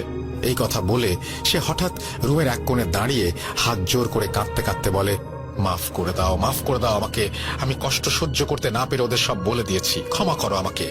এই বলে বাড়িওয়ালা কাতরাতে থাকে। এরপর আমি ওনাকে জিজ্ঞাসা করলাম, আপনি কার সাথে কথা বলছেন? কে ওখানে? উনি চিৎকার দিয়ে বলেন, মারজান। ওনার এই কথা শুনে আমার রুহ কেঁপে ওঠে তখন। এরপর আমি কিছুক্ষণ চুপ থেকে ওনাকে আবার জিজ্ঞেস করি, মারজান? তখন ইমরানের দিকে আঙুল তুলে বলে, এইখানে। এই বলে সে বমি করে দেয় মহিলার স্বামীর মতো। এরপর আমি বুঝতে পারি জিনটা তাকে ছেড়ে গেছে। বাড়িওয়ালা বাসা থেকে বের হয়ে আমি ইমরানকে নিয়ে মাদ্রাসায় চলে আসি আর আমজাদ হুজুরের সাথে এই বিষয়ে কথা বলি। আমজাদ হুজুর আমাকে বলেন, দেখো, এটা খুব অন্যরকম একটা সমস্যা, আমি আগে শুনিনি। আমার যা ধারণা সেটা হচ্ছে মারজান একজন সর্দার, আর সে সাগরেদদের দিয়ে অন্য মানুষের শরীর কবজা করায়। কিন্তু কেন করে সেটা আমার জানা নেই। ইমরানের বোঝার ক্ষমতা আছে, মনে হয় সেই ক্ষমতা সে দখল করার জন্য এসব করছে। আমি হুজুরকে জিজ্ঞেস করি, তাহলে অন্যান্য ব্যক্তিদের কেন সে কবজা করছে? উত্তরে বললেন, হয়তো এই কাজ সে নিজের শক্তি বাড়াচ্ছে ইমরানের শরীর কবজা করার জন্য। এরপর আমি হুজুরকে বলি, হুজুর, সে বলল আমার ভাই করিম মারা গেছে আমার বাবাকে মারার রাতেই। তাহলে মারজান এখন কোথায় আছে? কাউকে কবজা করে রেখেছে নাকি নিজে থেকেই কাজ করছে? হুজুর আমাকে এই প্রশ্নের কোনো উত্তর দিতে পারেননি। আমার মন সেদিন থেকে অনেক খারাপ ছিল। আমি শয়তানের কথায় বিশ্বাস করি না, তাই আমার ভাই মারা গেছে তা আমি মানতে নারাজ। কিন্তু এও ভাবছিলাম, শয়তানটা যখন সবকিছু বলেই দিয়েছে, তাহলে আমার ভাইয়ের কথাটাই বা মিথ্যা বলবে কেন? আর সত্যি বললেই, যেহেতু মারজান ওকে কষ্ট দিয়েছে, সে মিথ্যা বলছে না। এসব ভাবতে ভাবতে আমি নিজের সাথে স্নায়ু যুদ্ধ করছিলাম।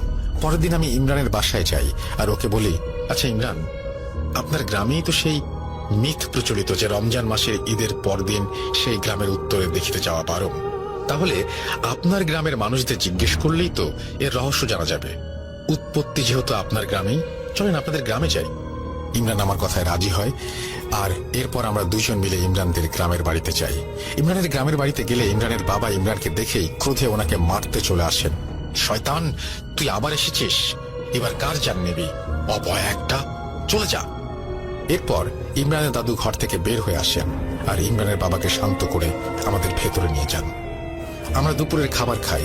এরপর ইমরান ওর দাদুকে মারজানের কথা জিজ্ঞেস করতেই ইমরানের দাদু আমাদের বলেন, বের হয়ে যা আমাদের বাসা থেকে, ওই নাম এখানে নিবা না, আমি কিছু জানি না। তখন আমি ইমরানের দাদুকে আমার পরিচয় দিই আর বলি, 12-13 বছর আগে যে দুইজন হুজুর ইমরানকে দেখতে এসেছিল, ওনাদের মাঝে একজন ছিলেন আমার ভাই, আর এখান থেকে যাবার পর ওনার কি অবস্থা হয়েছিল সেটাও আমি ওনাকে জানাই।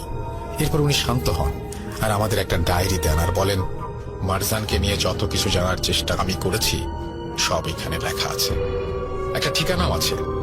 আমাকে তো লোকে কিছু বলে নাই, তোমাদের বললেও বলতে পারে, যে দেখো।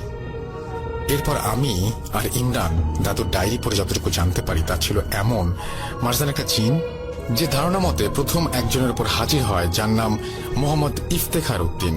কোনো কারণ ছাড়াই ওনার আচরণ বদলে যায় আর উনি একদিন রাতের বেলা রান্নাঘর থেকে বটি নিয়ে দিঘির সামনে গিয়ে নিজের গলা কেটে দিঘির মাঝখানে চলে যান আর দাঁড়িয়ে থাকার মতো করে ভেসে থাকেন। 2 দিন ওইভাবেই ভাসার পর গ্রামবাসী তাকে ডুবিয়ে দেয়। ইফতেখার উদ্দিনের ঠিকানা সেই ডায়েরিতে লেখা ছিল আর সেই ঠিকানা অনুযায়ী আমরা পাশের গ্রামে গিয়ে ইফতেখার উদ্দিনের বাড়ি খুঁজে বের করি। বাড়িতে ছিল ইফতেখার উদ্দিনের ছেলে আর ইফতেখার উদ্দিনের স্ত্রী। ওনারা আমাদের আসার কারণ জিজ্ঞেস করলেন। আমরা ওনাদের কারণ বললে ইফতেখার উদ্দিনের স্ত্রী আমাদের দূর দূর করে বাসা থেকে তাড়িয়ে দিলেন আর বললেন, আর কারো জান দিতে যাব না, যাও তোমরা। আমরা চলেই যাচ্ছিলাম হতাশ হয়ে, ঠিক তখন পেছন থেকে ইফতেখার উদ্দিনের ছেলে আমাদের ডাক দিয়ে বললেন, ভাই দাঁড়ান, কথা আছে। এরপর উনি আমাদের দিঘির পাড়ে নিয়ে যান আর বলেন, ভাই আমার আব্বা খুব ভালো মানুষ ছিলেন, এটা লোকে বলতো, আমি তো দেখি নাই ওনারে। আমি তখন আমার মায়ের পেটে, যখন আব্বা নিজের গলা কেটেছে। তবে আমি জন্মের পরে ময় মুরব্বীদের কাছে শুনেছিলাম যে আমার নানা আসছিল, সে নাকি আমার আব্বা মরার 1 বছর আগে একইভাবে নিজের গলা কেটেছিল। ওনার নাম জয়নাল মণ্ডল, ওনার বাড়ি পাশের গ্রামেই, ওইখানে খোঁজ নেন। এই বলে ইফতেখার উদ্দিনের ছেলে আমাদের ঠিকানা দিয়ে চলে যান। এরপর আমরা পাশের গ্রামে চলে যাই আর সেখানে জয়নাল মণ্ডলের বাসা খুঁজে বের করি। জয়নাল মণ্ডলের বাড়িতে ওনার নাতি পরিবার পরিজন নিয়ে বাস করছেন। ওনার নাতি আমাদের আসার কারণ জেনে বললেন, এই শয়তান আবার জেগেছে, সব দোষ আমার দাদির। আমি তখন ওনাকে এর মানে জিজ্ঞেস করলে উনি বলেন, আমার দাদি ছিল একটা ডাইনি, সবসময় মানুষের ক্ষতি করে বেড়াতো টাকার লোভে। জিন পালতো সে, দূর দূরান্তের গ্রাম থেকে মানুষ আর বাচ্চা কাচ্চা বশ করে নিয়ে আসতো সে। আমরা কিচ্ছু জানতাম না, তখন সব গ্রামের আশেপাশের অনেক ঘন জঙ্গল ছিল, তাই মানুষ ভাবতো যে যারা হারাচ্ছে তারা হয়তো জঙ্গলে সাপ বা জন্তুর হাতে মরছে। দাদি ছিল খুব চালাক, যাদের সংসারে খুব ঝামেলা হতো তাদের সে বলে দিত, তাই ওই লোকেরা খুঁজে না পাওয়া গেলে মানুষ ভাবতো যে তারা হয়তো সংসার ত্যাগ করেছে।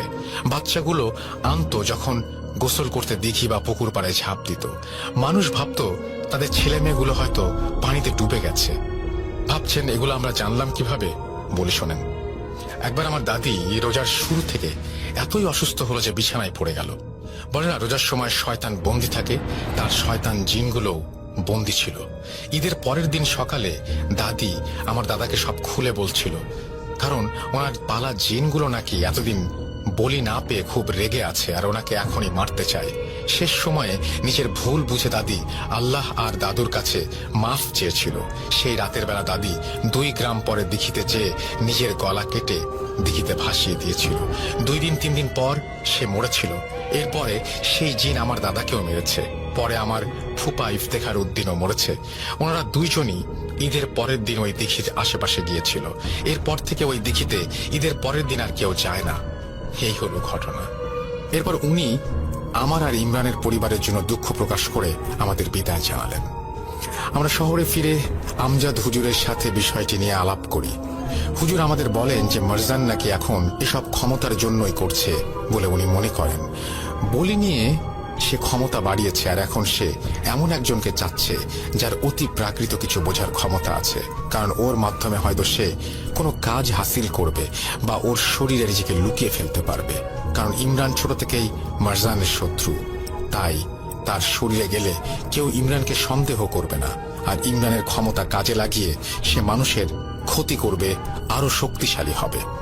হুজুর আমাদের এও জানালেন যে আমাদের সবার আগে মারজানকে খুঁজে বের করতে হবে যে আসলে সে কার শরীরে আছে। এরপর আমি আমার ঘরে চলে যাই আর ইমরান ওর বাসায় চলে যায়। সেদিন রাতে আমি বিষয়গুলো নিয়ে ভাবছিলাম, হঠাৎ আমার মাথায় একটা জিনিস বাড়ি খায়। ইমরানের বাড়িওয়ালা বলেছিল, তোর ভাইকে আমরাই মেরেছি। তাহলে কি আমার ভাইয়ের উপর মারজান ভর করেনি কখনো? আমার ভাইয়ের কাছ থেকে পালানোর সময়ও কি সে বলেছিল যে আমরা আসবো? এও বলেছিল ও আসবে। ইমরানকে বলেছিল আসবো, নাম মনে রাখিস মারজান। এরপর বলেছিল রাবাল জালাম, মানে অন্ধকারের সর্দার। মারজানের সাগরের জিনগুলো ওকে রাবাল জালাম ডাকত, কিন্তু ও তো নিজেকে এই নামে ডাকবে না। আর আমরা আসবো এর মানে তো মারজান জানবে না, কারণ মারজান আসলে সে বলতো আমি আসবো। আমার এই কথাগুলো আমি সাথে সাথে আমজাদ হুজুরকে জানাই।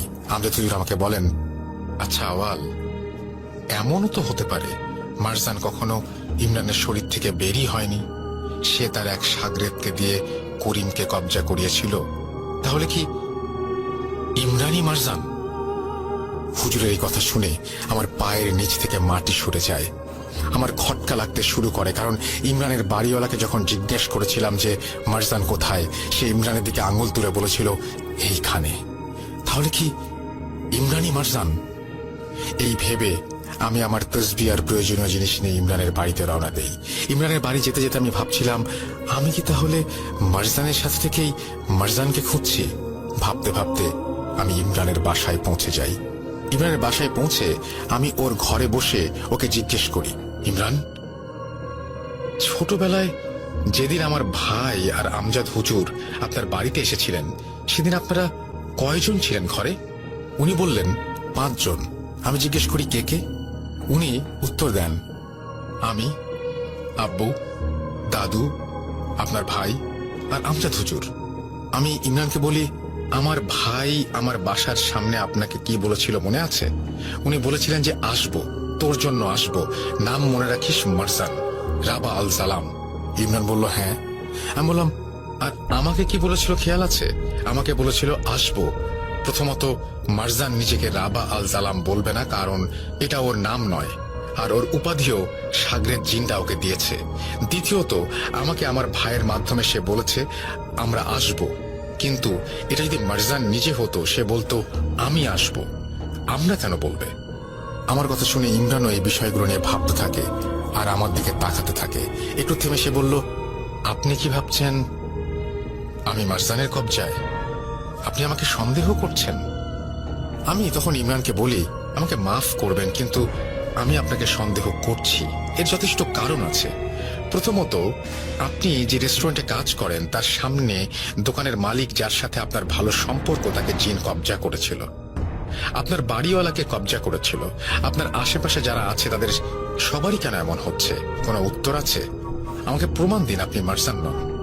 এরপর ইমরান রেগে গিয়ে আমাকে জোরে একটা ধাক্কা দিয়ে রুম থেকে বের হয়ে যায় আর বলতে থাকে, ছোটবেলা থেকে আমি ওকে খুঁজে বেড়াচ্ছি, প্রতিশোধ নিতে চাচ্ছি, আর আপনি বলছেন আমি মারজান? বাহ! এরপর আমি ওনার হাত ধরে বলি, সরি, কিন্তু আমাকে এটা করতেই হবে। এরপর আমি আমার হাতে থাকা তসবিহ পড়ে, আমার জানা আয়াতগুলো পড়ে ইমরানের মাথায় হাত লাগিয়ে দেই, ওর কনিষ্ঠাঙ্গুলি চেপে ধরি, ওর মুখে পবিত্র খেজুর গুঁজে দিয়ে দোয়া পড়তে থাকি, কিন্তু কোনো কিছুই আসর করছিল না ওকে। মনে হচ্ছিল যে সে একেবারে স্বাভাবিক, তার শরীরে জিনের কোনো ভর নেই। এরপর আমি ওনাকে বলি, চলুন মসজিদে নামাজ পড়ব। আমরা দুজনে একসাথে নামাজ পড়ি। এরপর আমি নিশ্চিত হই ইমরান মারজান নয়। আমি দ্বিতীয় দ্বিধায় পড়ে যাই, তাহলে মারজান কার শরীরে ঢুকিয়ে আছে? কোনো সন্দেহ নেই যে সেদিন উপস্থিত 5 জনের মাঝেই মারজান একজনের ভেতরে আছে, কারণ ইমরানের দাদা বাড়ি থেকে বের হবার রাস্তা সেখানে উপস্থিত 5 জন ছাড়া আর কেউ জানে না। এরপর আমি ইমরানকে জিজ্ঞেস করি, আপনার বাবার আচরণ কেমন মনে হয় না আপনার? যেমন মারজানের গোলাম জিনরা আপনাকে দেখতে পাবে না, তেমনি আপনার আব্বাও আপনাকে দেখতে পারে না। উনি নয় তো? এরপর আমরা দুজন মিলে আবার ইমরানের দাদুর বাড়িতে ফিরে যাই আর ওনার বাবার ঘুমানোর জন্য অপেক্ষা করতে থাকি। এরপর ওনার বাবা ঘুমালে আমরা ওনার বাবার মাথায় তসবিহ পড়ে আল্লাহ কালাম উচ্চারণ করে ফুঁ দিয়েও কোনো প্রতিক্রিয়া পাচ্ছিলাম না। আমরা তখন বুঝতে পারলাম যে না, ইমরানের আব্বাও মারজান না, কোনো জিনেরই কবজায় নেই সে। এরপর আমরা ইমরানের দাদুর বাড়ি থেকে বের হয়ে আসি। এরপর আমজাদ হুজুরের সাথে আমি এই বিষয়ে কথা বলি। হুজুর আমাকে বলেন, আমি আসলে বুঝতে পারছি না কি হচ্ছে এসব। সবাই যদি সুস্থ থাকে তাহলে মারজান গেল কোথায়? আমি এর উত্তর জানতাম না। এভাবেই ভাবতে ভাবতে দিন কেটে যাচ্ছিল। হঠাৎ একদিন ইমরান মাদ্রাসায় এসে আমাকে ডাকতে লাগলেন। আমি ওনাকে কি হয়েছে জিজ্ঞেস করলে উনি আমাকে বললেন, ভাই, আমার বাসার একজন মেম্বারের এবার সেম অবস্থা, আসুন সাহায্য করুন। আমি আমার তসবিহ আর বাকি জিনিসপত্র নিয়ে চলে যাই ভাইয়ের সাথে। রাস্তায় যেতে যেতে আমি ওনাকে জিজ্ঞেস করি কি হয়েছে ওনার বাসায় মেম্বারের। উনি আমাকে বলেন, আমি আর আমার এক বন্ধু রুম নিয়ে সেই বাসায় থাকি। আমরা দুইজন একই রেস্টুরেন্টে কাজ করি। আজ সন্ধ্যার পর বাসায় ফিরে দেখি সে আয়নায় নিজের মাথা ফাটিয়েছে আর আয়নাও ভেঙে ফেলেছে। রান্নাঘরে যেতে নিচ্ছিল, দেখে আমি রান্নাঘরের দরজা বন্ধ করে দিয়ে এসেছি। বাসায় পৌঁছে ইমরান ভাইয়ের রুমে প্রবেশ করতেই ইমরান ভাইয়ের বন্ধু ভারী গলায় বলে উঠলেন, কিরে, খুঁজে পেলি না? রাবাকে এত সহজে খুঁজে পাবি না, তোরা মরবি। আলসালাম, এই দুজনকে মেরে ফেল, দয়া করে মেরে ফেল। আমি এরপর তসবিহ আর আয়াত পড়ে ইমরান ভাইয়ের বন্ধুকে জিজ্ঞাসা করলাম, কে তুই, নাম বল। এরপর এক ঝটকায় আমাকে আর ইমরানকে ছিটকে ফেলে দিল।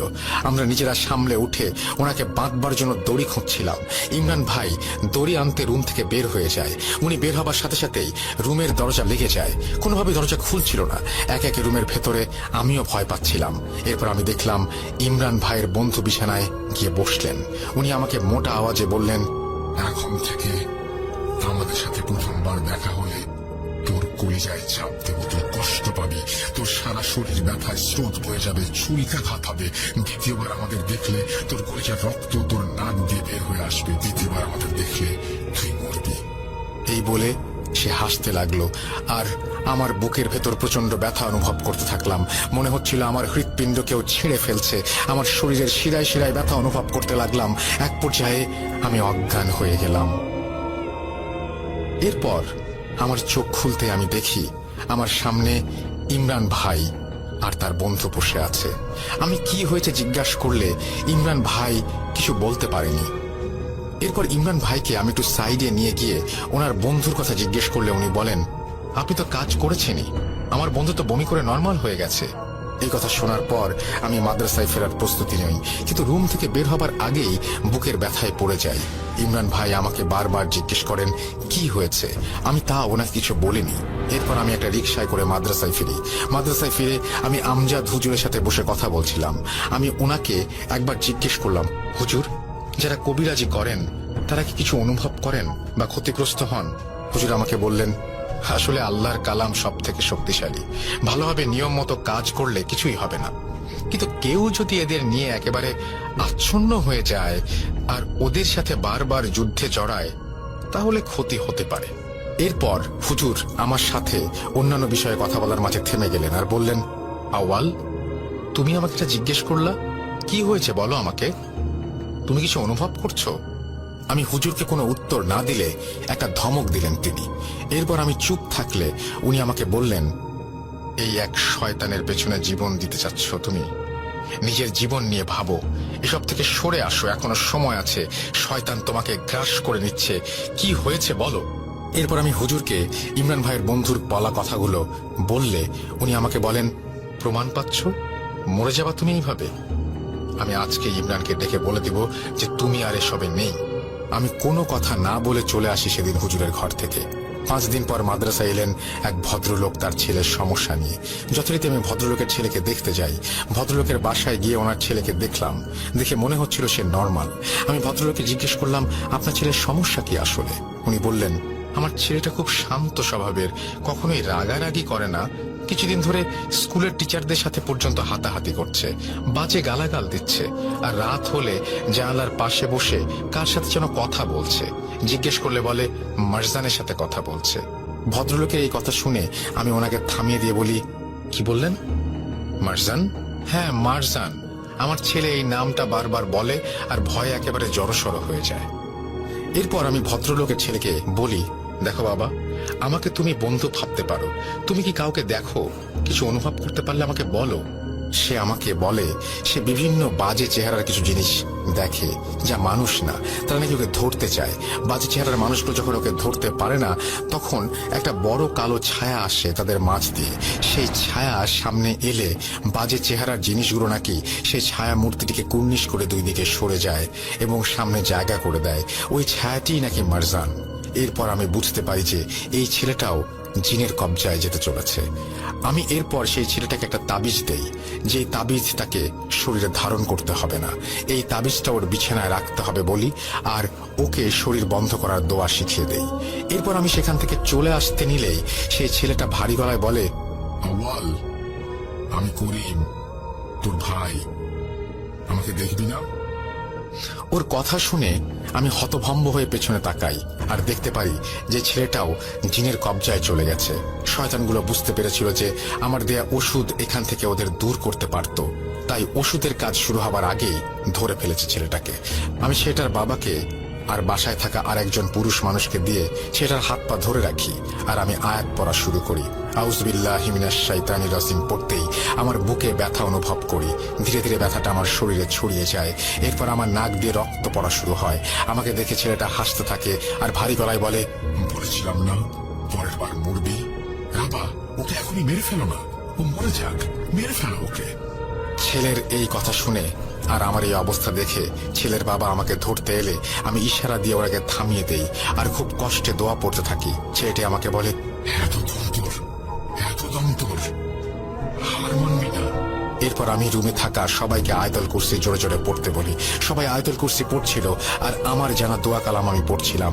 সবার আয়াতুল কুরসি পড়া শেষ হলে আমি আমার তসবিহ ছেলেটার মাথায় দিতেই সে মারজান বলে অজ্ঞান হয়ে যায়। এরপর অচেতন অবস্থায় পড়ে যেতে নিলে আমাকেও কেউ পেছন থেকে ধরে ফেলে আর বলে, আওয়াল, তোমাকে বারণ করেছিল আমি সব কাজ করো না। আমি বুঝতে পারি এটা আমজাদ হুজুরের গলা। আমি স্বাভাবিক হয়ে আমজাদ হুজুরকে জিজ্ঞেস করি, হুজুর আপনি এখানে কেন? হুজুর বলেন, তুমি আমাকে না বলে আবার এসেছো। মাদ্রাসার একজন ছাত্র আমাকে জানিয়েছে তুমি নাকি কাজে গেছো। এরপর আমি এখানে চলে এসেছি তোমাকে থামাবার জন্য। এসে দেখি তুমি নিজেই থেমে যাচ্ছ। আমি এবার আমজাদ হুজুরকে কিছু বলিনি আর ওনার সাথে মাদ্রাসায় চলে আসি। মাদ্রাসায় যাবার পর উনি আমাকে বলেন, তোমাকে ইমরানের কাছ থেকে দূরে থাকতে বলেছিলাম না, তাহলে কেন আবার গেছো? আমি বললাম, হুজুর এটা ইমরানের আনা কোনো সমস্যা না, এটা তো ছেলেটার বাবা তার ছেলের জন্য নিয়ে এসেছিল। হুজুর আমাকে বললেন, তাহলে তোমার বুকে ব্যথা হলো কেন? মারজান নাম ছেলেটা কিভাবে বলল? আমি কিছুটা অবাক হয়ে যাই। হুজুর কিভাবে জানলেন আমার বুকে ব্যথা হয়েছিল? আর ছেলেটা যে মারজান নাম বলেছে সেটাই বা তিনি কি করে জানলেন? আমি হুজুরকে কিছু না বলে আমার ঘরে চলে আসি। আমার মনে এবার হুজুরের বিষয়ে সন্দেহ হতে থাকে। সেদিনের 5 জনের মাঝে কয়জন বাকি আছে যাদের পরীক্ষা করা হয়নি ভাবতে থাকি। আমার ভাই নেই, ইমরান নয়, ইমরানের বাবা নয়, বাকি থাকে ইমরানের দাদু আর হুজুর। আমি এরপর কিছু না ভেবেই ইমরানের কাছে চলে যাই আর ওকে বিষয়টা জানাই। ইমরানকে আমি জিজ্ঞেস করি, কোনোভাবে কি আমজাদ হুজুর হতে পারে মারজান? তখন ইমরান কিছুক্ষণ ভেবে আমাকে খুব চাঞ্চল্যকর একটা তথ্য দেয়। প্রথমবার যে মহিলার স্বামী জিনের কবজায় গিয়েছিল তার বাসায় সেদিন সকালে নাকি আমজাদ হুজুর মিলাদ পড়ানোর জন্য দাওয়াত পেয়ে এসেছিলেন। ইমরান নাকি দেখেছিল। এরপর আমরা প্যারালাইজ লোকটা অর্থাৎ ইমরানের বাড়িওয়ালার বাসায় গিয়ে জানতে পারি যে বাড়িওয়ালার ছেলে যেদিন বিকালে তার বাবার সুস্থতা কামনার জন্য হুজুরকে বাসায় এনেছিলেন। এরপর সর্বশেষ ছোট ছেলেটার বাসায় হুজুর নিজেই গিয়েছিলেন। সর্বশেষ কার বাসায় গিয়েছিলাম জানতে চাইলেন, তখন ইমরান আমার কাছে। আমি ওনাকে পরিচয় দিতেই উনি বলেন, ওই লোকটাকে জানেন? আমি বললাম, কে? উনি বললেন, ওই লোকটা আমি যে রেস্টুরেন্টে কাজ করি সেটার মালিক। আমার আর বুঝতে বাকি রইল না যে মারজান আর কেউ নয়, মারজান হচ্ছে আমজাদ হুজুর। এতগুলো বছর ধরে মারজান হুজুরেরই শরীরে বসবাস করছে। আমি ইমরানকে জিজ্ঞাসা করি, আপনি এই বিষয়গুলো আমাকে আগে বলেননি কেন? ইমরান বললেন, হুজুর মিলাদ আর দোয়া করতে এসেছেন এখানে, সমস্যা কিভাবে বুঝবো বলেন? এরপর আমি ইমরানের সাথে বাজারে গিয়ে একটা তসবিহ কিনি আর মাদ্রাসার সামনে আসি। আমি ইমরানকে সরাসরি তার গ্রামের বাড়ি চলে যেতে বলি। এরপর আমি মাদ্রাসার ভেতরে গিয়ে আমজাদ হুজুরকে বলি, হুজুর গ্রামে একটা দাওয়াত আছে, আজ যাবেন? হুজুর যেতে রাজি হলেন। আমি কৌশলে হুজুরকে নিয়ে চলে যাই ইমরানের গ্রামের বাড়িতে। হুজুর আমাকে রাস্তায় বারবার জিজ্ঞেস করছিলেন, কোথায় যাচ্ছি, এই রাস্তায় কেন যাচ্ছি? আমি হুজুরকে বলেছিলাম যে এদিকে আপনি আগেও এসেছিলেন না ইমরানের চিকিৎসা করতে। আমরা ইমরানের বাসায় কিছু দূর পরে একটা বাসায় নিমন্ত্রণ পেয়েছি, ওখানেই যাচ্ছি। এরপর হুজুর আমাকে কিছু জিজ্ঞেস করেননি। আস্তে আস্তে আমরা চলে এলাম। এবার হুজুরকে আমি বলি যে আমরা ইমরানের বাসাতেই যাচ্ছি। একটু সামনেই দেখা যাচ্ছিল ইমরান ওর বাবা আর দাদুকে নিয়ে দাঁড়িয়ে আছে। এতক্ষণে ইমরান ওর দাদা আর বাবাকে সব বুঝিয়ে ফেলেছেন।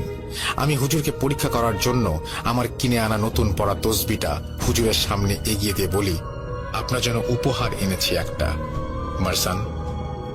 আমার কথা শুনে আমজাদ হুজুরের চেহারার রং বদলে যায়। এরপর উনি কিছু বলেন না। আমি জোর করে ওনার হাতে তসবিহ দিলে উনি সেটা ফেলে দেন।